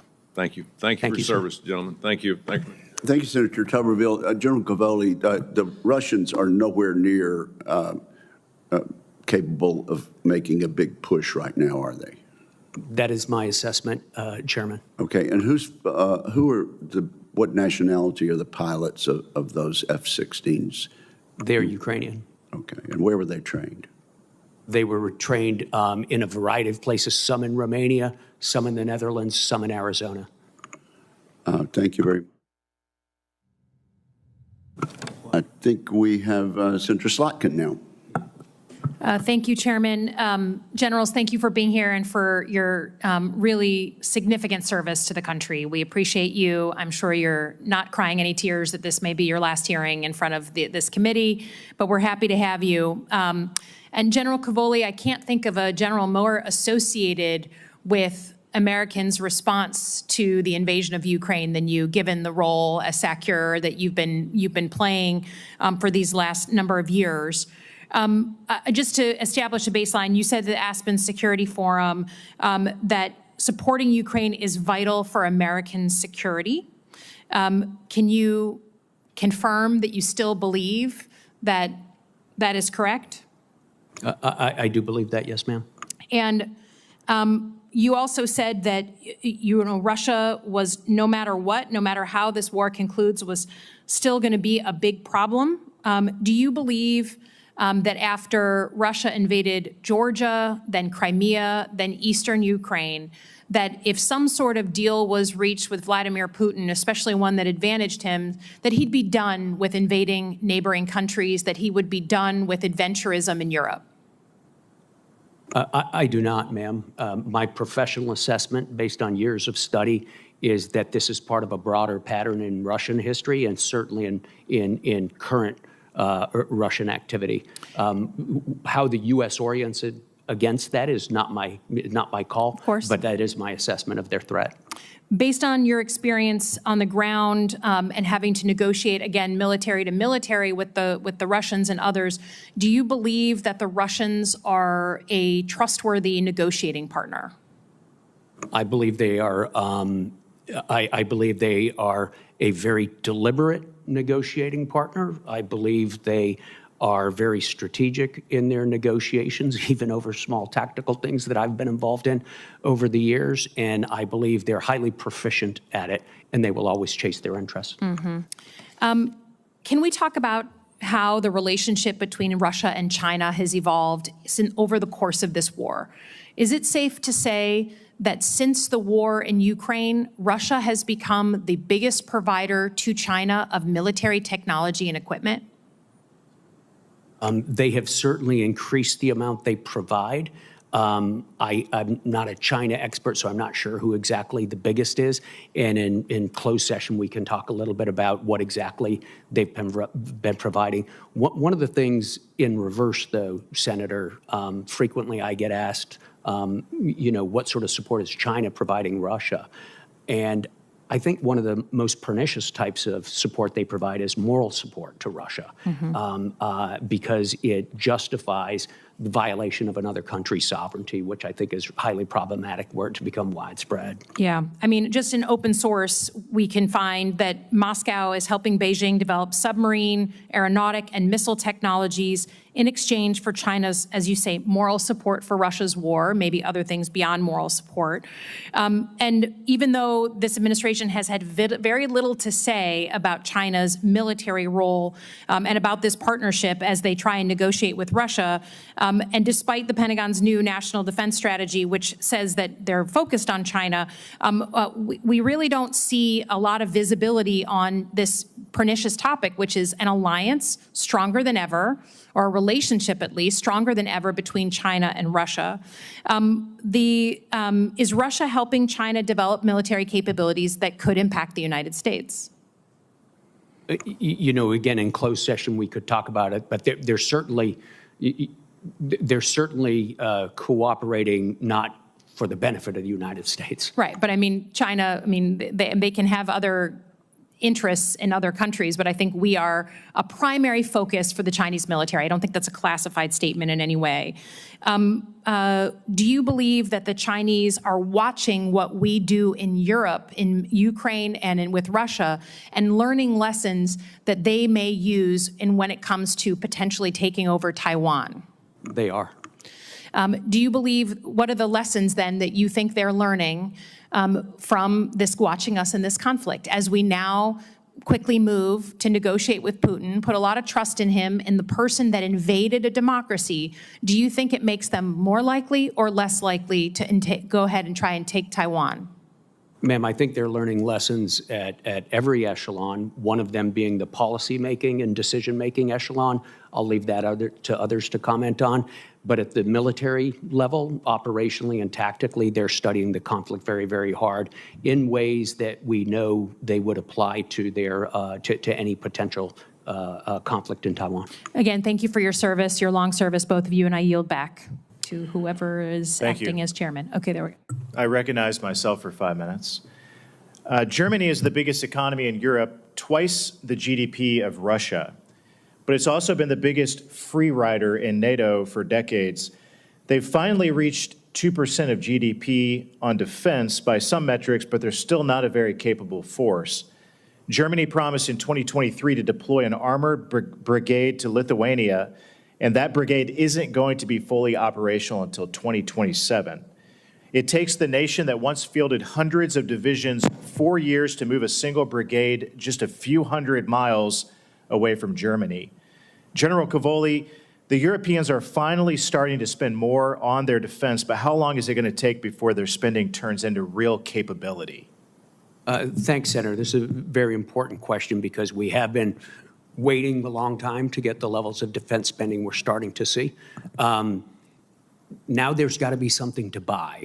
So we have a lot of countries, 23 nations, budgeting over 2% this year, several going over 3%. I believe the number 6 are over 3% this year. Now it's a matter of converting it into hardware and organizations. And our industrial base, both in Russia and on this side of the Atlantic, is struggling to produce the relevant equipment and the quantities needed. So basically, there's more money available than stuff right now, sir. I think Why? Well, our defense industrial bases on both sides of the Atlantic consolidated and atrophied under lack of orders. And then there are some bureaucratic problems in governments in terms of acquiring stuff so that it goes slowly. But I think this question of the elasticity of our defense industrial base, again, on both sides of the Atlantic, is one of the great strategic questions of the next 10, 15 years. Got it. The German defense minister last year said that Germany needed to move towards spending 3% of its GDP or more on defense. Do you think the Germans are serious about spending that much on their military? Yeah, I think they are, Senator. And the reason I say that is because Friedrich Merz was just elected as the next chancellor in Germany. And very rapidly, he, sort of outlined the next coalition that he's going to be leading. And they came to an agreement to do a massive increase in defense spending, far beyond the 100 billion euros they talked about a couple of years ago.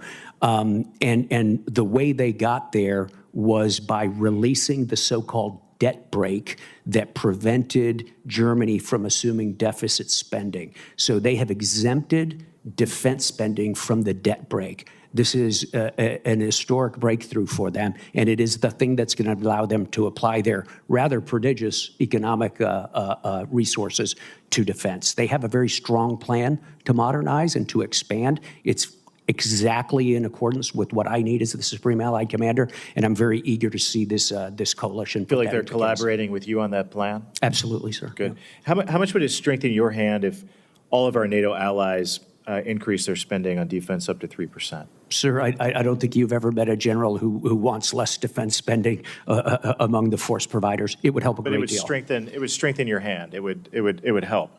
Absolutely, and we're eager to see it come to pass, and we're especially eager to see it turn into real capability, which is going to require some improvements in our industrial capacity. It's clear that the United States should redeploy more of its units in Europe to the Pacific. But I also want to make sure that we do that in the right way. General, what U.S. capabilities are our European allies least capable of replacing right now? Yeah, they're least capable of replacing high-end air and missile defense on a large basis. They depend on us for significant intelligence collection, processing, exploitation, and dissemination. They depend on us for deep, long-range fires. They depend on us for aerial command and control for large-scale campaigns. They depend on us for the backbone of certain parts of command and control. Those are really the key things. There are a few things else that I'd like to go into closed session, sir. What capabilities can our European allies where are they most prepared to take over from us? Well, right now they do a variety of things without us, right? So today I believe it's 17 or 20 European ships, NATO ships turned over to my command as SACEUR. Normally, military forces are held by the nations, and then they turn it over to me for particular operations. I have 0 U.S. ships working for me as SACEUR right now. I have only 40 individual human beings, Marines, who are participating in the operation to monitor the Baltic Sea. We call it Baltic Sentry. Everything is being done by our European allies in those cases. So they have a variety of things they can do for us in any one of those areas. One of the most important things they do provide is intelligence. While we have exquisite capability to collect, they have very deep understanding of their regions, and they have some capabilities that we struggle to match in that regard. And those intel sharing relationships, sir, are based on a broader relationship that we cultivate very carefully. Thank you. Thank you, Senator Peters. Thank you, and I want to thank both of you for being here today. And certainly I've appreciated your participation in these hearings over the years, and thank you for your service. General Cavoli, I want to begin by expressing my deepest respect for the soldiers that were lost in Lithuania last week. One of those soldiers that was lost was from my state of Michigan, and I just want folks to know that their service and their sacrifice will never be forgotten. General Langley, Exercise Northern Strike in Michigan helps train thousands of service members from over 20 countries at the National All-Domain Warfighting Center. It's also known as NADWIC. It's composed of Camp Grayling Training Center and over 17,000 square miles of special use military airspace at the Alpena Training Center. NADWIC provides realistic joint force training with our global allies and our partners. In fact, Liberia has been a part of this exercise for the past several years. My question for you is, what role do exercises like Northern Strike play in advancing AFRICOM's strategic goals on the continent? Senator, thanks for that question. You know, our joint exercise program is indicative of the influence that we have, positive influence in building institutional capacity with our African partners. And then the whole portfolio, and then the exercise that you mentioned as well, adds to their institutional capacity. That's why we're the preferred partner. As we go forward and they address their challenges in building security cooperation or the ability to address the multiple layered threats that these countries face, they choose the United States. I know that the Chinese Communist Party and even the Russian Federation are through their throes of efforts of trying to replicate it, but they always come back to the United States to be the preferred partner for building institutional capacity. So for the exercise there and what Liberia does, they chose right. Well, that's good. And I want to kind of pick up on that is in terms of the competition we have with both Russia and the CCP and their influence operations in Africa. As you know, China employs strategic narratives to justify and enhance their presence in sub-Saharan Africa. Through partnerships with African journalist training programs, the CCP integrates its perspective into local media. It directly engages in more than 60 African political parties. But their most influential impact, I think you would agree, has been the Belt and Road Initiative, which has significantly impacted Africa's economic landscape through substantial investments, particularly infrastructure investments. In 2023, African countries experienced a 47% increase in Chinese construction contracts and a 114% surge in investments compared to the previous year, which totals about $21.7 billion, a substantial amount. So my question for you, sir, is can you expand upon the growing presence that China has in Africa politically, economically, and militarily, and how that is a threat to our very important strategic interest on the continent? Yes, Senator, thanks for that question. China's trying to set the globe now. They want to be the global hegemon now. Chairman Xi has put out a 2049 plan, but they want to get there earlier. So therein lies the importance that we engage and show assurance actions, but we just can't just harbor the facts. We harbor the facts, but we don't own the narrative. That's being drowned out by the CCP and their campaign plans to be able to influence civil society, influence the militaries. They can't replicate what we do. Whether it be they're trying to copy what we're doing in our IMET or our international military education training, it doesn't compare. And we match our efforts, whether it's Title 22 funding or Title 10 funding, whether it be security, the State Partnership Program, or the SFABs, Security Force Assistance Brigades. They build institutional capacity like none other. Our African partners know that. So whatever is in the information space, we do need to meet it with a comparable narrative. Thanks, sir. Thank you. And once again, thank you to both of you for your service. Thank you. Thank you. I will call myself now. From Truman and Eisenhower through Reagan and Gates, U.S. leaders, no matter how committed NATO, have made some interesting comments I think are worth highlighting here. General Eisenhower, the Supreme Allied Commander, noted that if in 10 years, this is, by the way, in 1951, if in 10 years all American troops stationed in Europe for national defense purposes have not been returned to the United States, then this whole project will have failed. Dean Acheson, the Secretary of State, said the United States must lead, but it must not carry. President Kennedy said, we want to make sure that NATO is not a fair weather organization. The burden of freedom must be shared equally among its members. LBJ stated, LBJ had similar thoughts, and his administration demanded offset agreements from West Germany to cover the costs of U.S. troops there. President Nixon and Henry Kissinger. Nixon noted, the United States will participate in the defense and development of allies and friends, but America cannot and will not conceive all plans, design all programs, execute all decisions, and undertake all the defense of free nations of the world. Caspar Weinberger said, our European allies must recognize that security cannot be achieved by words alone. It must be backed by commitment and capability. Robert Gates, in his farewell speech to NATO, said there will be a dwindling appetite to expand increasingly precious funds on behalf of nations that are apparently unwilling to devote the necessary resources to be serious and capable partners in their own defense.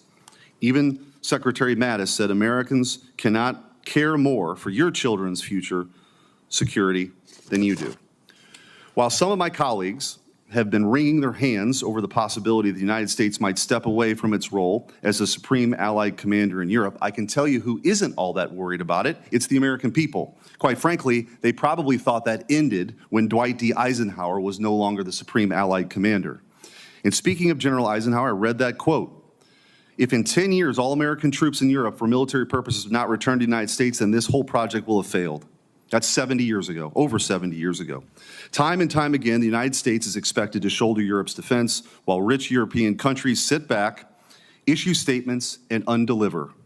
Some of my colleagues point out that since the war in Ukraine began, Europe has collectively spent as much as on European defense as the United States, as if that's some great triumph. To me, it just shows how upside down this whole arrangement is.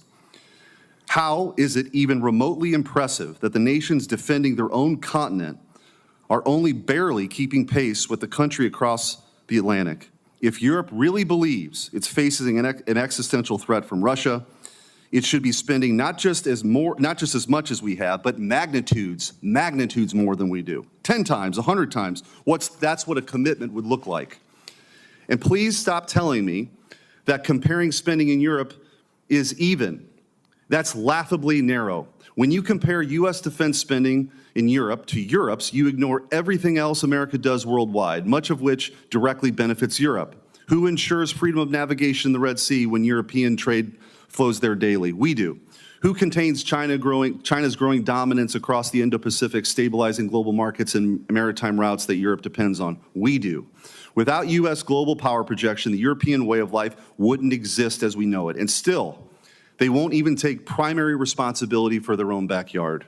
If Russia really is a continent-wide threat, as European leaders say, then where is the urgency? Where is the mobilization? With few exceptions, Poland and the Baltic states, Europe is not acting like it's facing down a generational threat, not even close.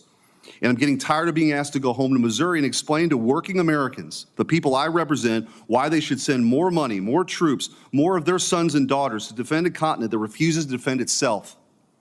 Why should we care more about Moscow than people in Paris, who are 2 hours away by plane? It doesn't make sense, and it's time to stop pretending that it does. For 80 years, we've told Europe to get serious about their own defense. They have blown us off. They haven't listened. Maybe they never will, as long as we keep doing the job for them. So yes, maybe we should have a conversation about the Supreme Allied Commander role. Maybe having an American general in that seat furthers this ruse. We should have the debate, not simply dismiss it. Let's have an honest conversation about it. American priorities in Europe, what they should be. Let's stop confusing symbolism with strategy. And while we're at it, maybe let's stop waving foreign flags on the House floor when Americans can barely afford groceries. Some of my colleagues seem to think that defending Ukraine matters more than defending our own border. I disagree, and so do the American people. It's time to have a serious realignment. Let Europe grow up and carry its own weight. America's job is not to babysit the world. It's to protect our people and our interests. Full stop. General Cavoli, I had a bunch of questions for you, but I had to say what I had to say. So I guess since I'm the chairman, I'll ask one question right now. Greenland. Greenland. Can you just talk about the strategic importance and why that matters to the United States of America? Sure. I'll talk about it from my perspective as... Yeah, not from a policy perspective, from a military perspective. But from a military perspective, Senator, I'll limit my comments to my field of expertise, which is the European theater, right? EUCOM AOR and the SACEUR AOR.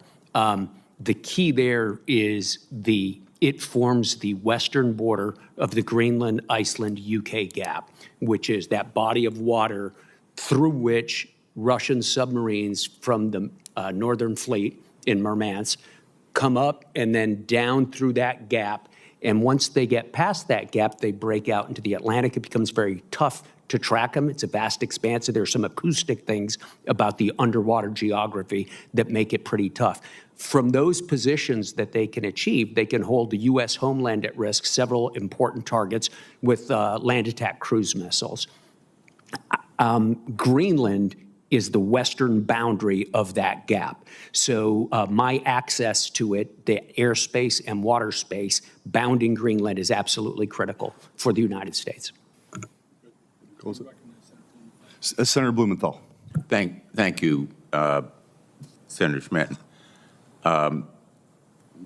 First of all, thank you both for your service, and I join many of my colleagues in regretting your retirement. You both have been frank, informative, dedicated, and really models of public service, and I wish you well on behalf of all of it. General Cavoli, we've talked over the years about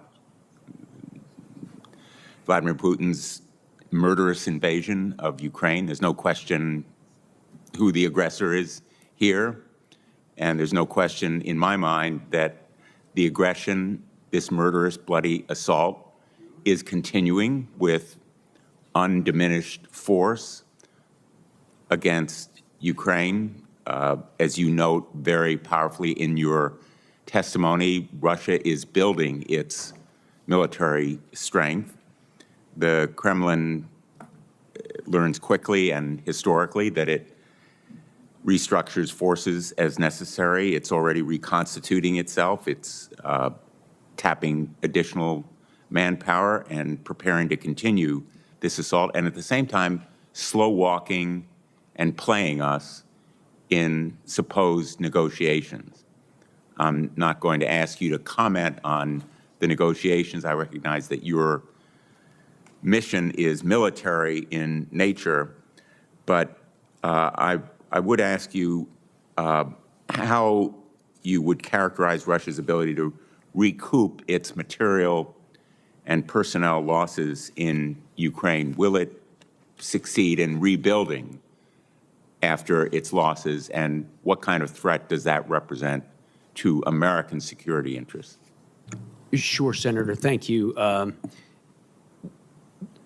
So if we divide Russia's rebuilding capability into two big blocks, personnel and equipment, I believe the personnel they'll be able to build as quickly as they want to. They continue to maintain a conscription. You saw that just last week, the Russian government announced its annual conscription drive. It increased by 10,000 over last year, 160,000 this year. With those numbers, they will be able to constitute the force size that they choose fairly quickly. Be a little tougher, take them a little bit more time to organize it into the sort of organizations that they have said they want to build after the war. They want to have an army of about 1.5 million, they've announced. They want to put a lot of it on the border of NATO and northeastern Europe. It'll take them a little bit of time to do that, but we're talking a couple of years. Equipment, that depends on how much more they lose inside Ukraine, sir. They've lost a vast amount of equipment inside Ukraine.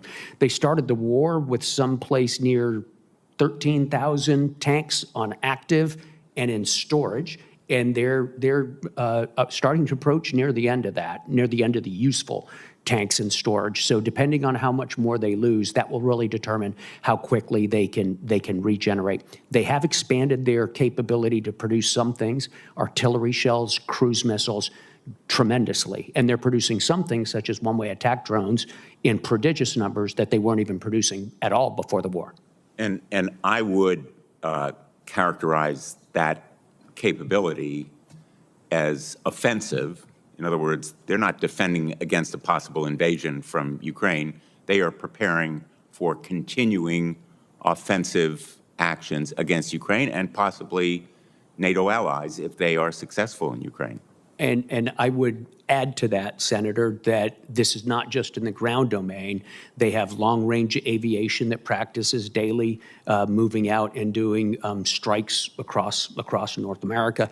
They have their strategic ballistic missile fleet, their road mobiles that are constantly out there, and they have their submarine fleet that's constantly out there. So it's not just in those domains. And then there is, of course, the cyber domain, in which, you know, they're very active. We can talk about in closed session, sir.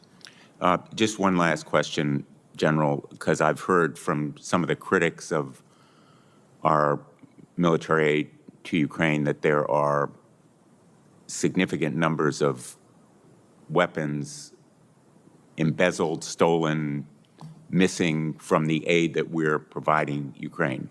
On every one of the visits, I've been to Ukraine 6 times now, I've talked to our military and logistics folks in Poland, and they are tracking virtually every bullet that we have provided to Ukraine, and there's no evidence whatsoever of this kind of misconduct or misappropriation of our aid to Ukraine. Would you agree? Yeah, I do agree with that, Senator. There will be a challenge locating all of it later. You know, all of us have been in combat, realize that it's pretty easy to misplace things and to lose track of things. But we've seen no deliberate effort to transfer, sell, or steal weaponry. The Ukrainians are using it to defend their country. My hope is that Russia will take seriously the efforts to peace and stop stonewalling and slow-walking negotiations. But right now, they seem to be playing us and playing for time. And I want to thank you again for your incredible service, both of you, to our great country. Thank you. Thank you, sir. Thank you very much, Senator Blumenthal. General Langley, let me ask a few more questions here as we hopefully recess. Africa is a mineral-rich, resource-rich continent. Is that correct? Yes, Chairman. Okay, and you can leave the microphone on. Which are there success stories for the citizens of African countries when these larger, more prosperous nations or companies from more prosperous areas come in and exploit these minerals? What I'm asking is, does it ever redound to the benefit of the citizens there in Africa? Chairman, there's very few cases. When the Chinese Communist Party is outed on them pulling out raw materials, not benefiting the populations of the host country, they've been trying to come up with ways how they can stay there and process only at the protests of the people of these African countries that host these mineral resources. Okay. So is there any exception? Can you point to any success story where the people of one country or one or two countries have actually benefited substantially? Not on China's behalf. Not on China's behalf. Just what happened in Zambia when they had the spillage into the river that services 5 million people. There's just these mining concessions. It just doesn't turn out real well for the African countries. And do the countries that are receiving entreaties from the Belt and Road Initiative, are they more and more mindful of that now and therefore reluctant? Yes, and that's where we need to be able to do information operations to illuminate some of the irregularities and some of the malign type activities of the Chinese in African countries. Information and narratives are power then, aren't they? Absolutely. And as I said a few minutes ago, and I always will tout this, that we own the facts. We own the facts. We know exactly what the Chinese Communist Party is doing, and to some degree what the Russian Federation is doing in their propaganda operations. But we don't own the narrative. Both of them own the narrative. We sure don't. One more thing for you, General Langley. The approach that we have had with USAID and the other things like the President's Initiative on AIDS, how does our U.S. approach compare and contrast to the approach of Russia in Africa and also Communist China in Africa? Oh, Chairman, we've always had the lead. So what you're seeing in those two competitors or challengers, they're following in our wake. They see what works as far as our influence and deepening partnerships through those soft powers, whether it be health diplomacy or whether it be in development type programs. So they're following in our wake, trying to replicate what we do best. And I think the African countries know this, and so this is where, as we start to look at going forward, as State Department starts to reset these programs, looking at what worked and what didn't work, and doubling down on what does work. I think we have enough capital built up in these countries for them to ensure their stabilization and also prosperity. The other two competitors are just trying to replicate what we do best. I can imagine a situation, though, in which the ruling elite of a country is receiving gratuities on the side that in order to the benefit of the strongman leader and not to the populace of the country. Does that sort of corruption and bribery go on with regard to the Belt and Road? Absolutely, Chairman. I see this, and I don't mind calling them out, but Captain Tory and Burkina Faso, as they know that both, whether it's their gold reserves, that is all those proceeds are just in exchange to protect the junta regime. There's a number of examples across. Even in Sudan, what's going on with the rapid support forces and Burhan of the Sudan forces, when you get down to it, is all about the revenue that can be drawn out of that. And there are nefarious actors in the CCP or in sometimes Russia are complicit in those activities. Okay, well, you can't imagine how frustrating it seems to me that this mineral-rich continent has not been able to move to a utilization of the resources to benefit the people there. After all this time, it's a puzzle that we haven't unwound up. Let me see if I can move to General Cavoli, and then I hope we can leave. You're aware of various voices coming from inside government here in the United States, as well as in the media, that have spoken with approval about the Russian organized referendums in 2022 in so-called overwhelming Russian-speaking provinces.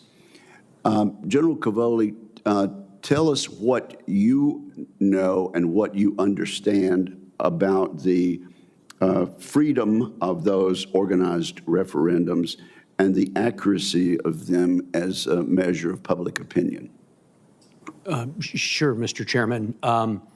I don't think I'm familiar with the voices in Washington that are talking about this, but I do remember them very well. They were referendums in Lugansk, Donetsk, Zaporizhia, and Kherson provinces. They were in September 2022.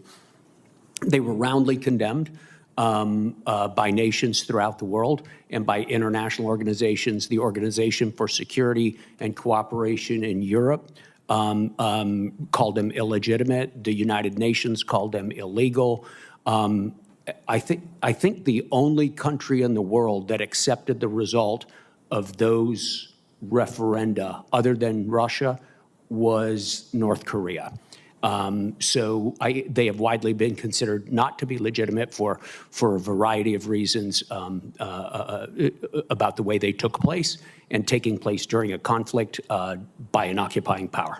So if members of Congress want to be informed by what happened in these referenda, if our negotiators in this peace process want to be informed by these referenda, what lesson should we take from the legitimacy of those votes? Sir, I think that anybody who wants to know about it, it's pretty well established history. It's pretty easy to find. I could certainly help direct your colleagues or anybody you want to sources on it.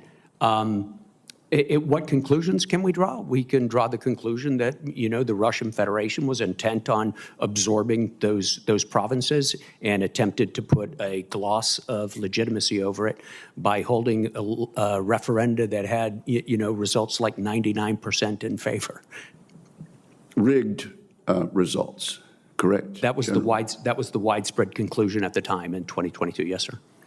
And also, since you are a student of the Russian language yourself, is the fact that the Russian language is spoken in part of Ukraine, is that demonstrative of their loyalty with regard to their nationality?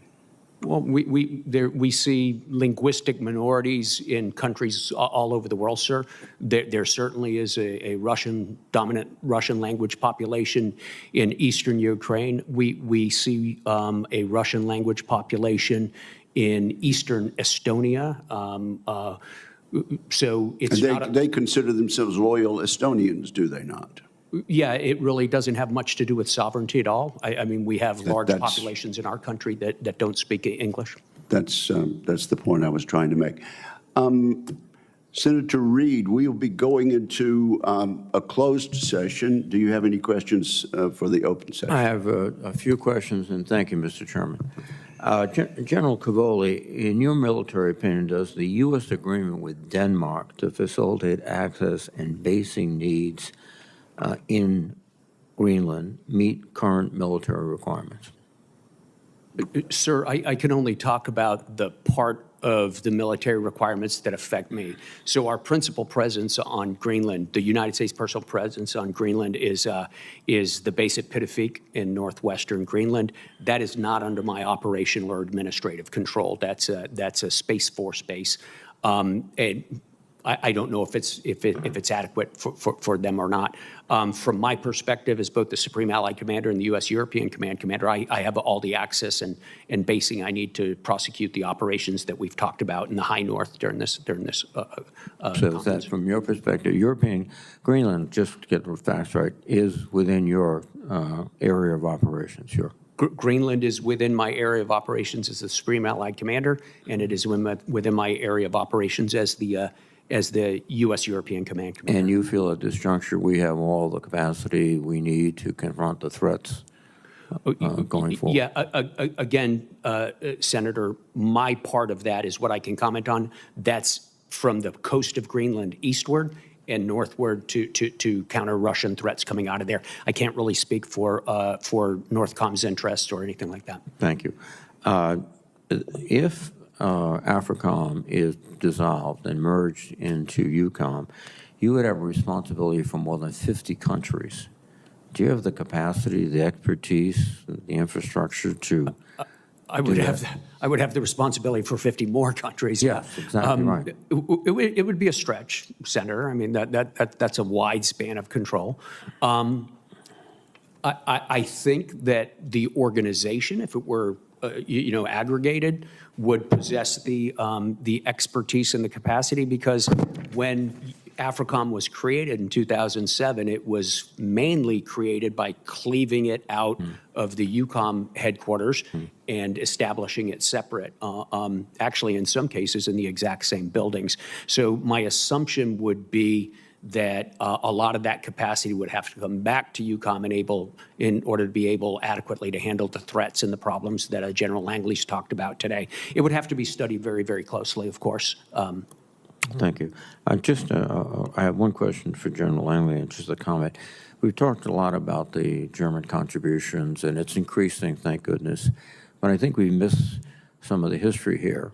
For many, many decades, Germany was divided, so that it's not the same country now that it was in the 1960s, et cetera, in terms of its economic capacity. And the second point that strikes me is that for many, many years after World War II, there was a great reluctance upon Germany, and indeed most other countries in the world, to see them create a powerful military force. We had seen that before, after World War I. And so I think that has to be factored into their reluctance to spend on defense. But now I think it's a turnaround, and they're putting a great deal of resources, as they should. Final question.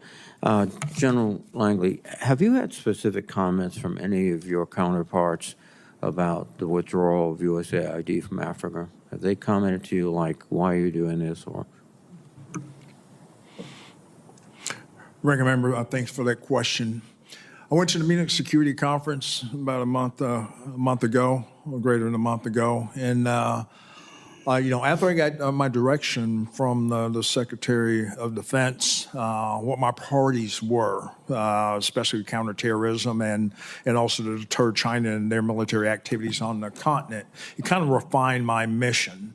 Then I had to come up with my narrative to engage these countries, be very transparent and straight talk that we're going through the pause and we're in a reflection period of assessing what has worked in the past and what's going to work in the future. And what's going in the future will be more targeted to what their needs are, but they also need to be able to build towards a sense of independent operations. I expressed this and talked to Cote d'Ivoire, their MOD, and even in Ghana, the new president-elect,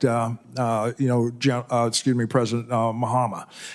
They understood that and also carried on that narrative. They appreciated me being transparent. Carried on that narrative when I went to Morocco as well, when we delivered the helicopters, and they understand it. And so it's more of a burden-sharing type message, and also a regimented message of getting towards the host nation coming to the point of independent operations. Thank you, Mr. Chairman. And thank you, Mr. Ranking Member. This concludes the open portion of today's hearing. I'd like to thank our witnesses for their testimony. For the information of members and staff, questions for the record will be due to the committee within 2 business days of the conclusion of this hearing. We will commence the closed portion of this hearing in Senate Security at the hour of 12:10, 10 minutes past noon, and until then we are recessed.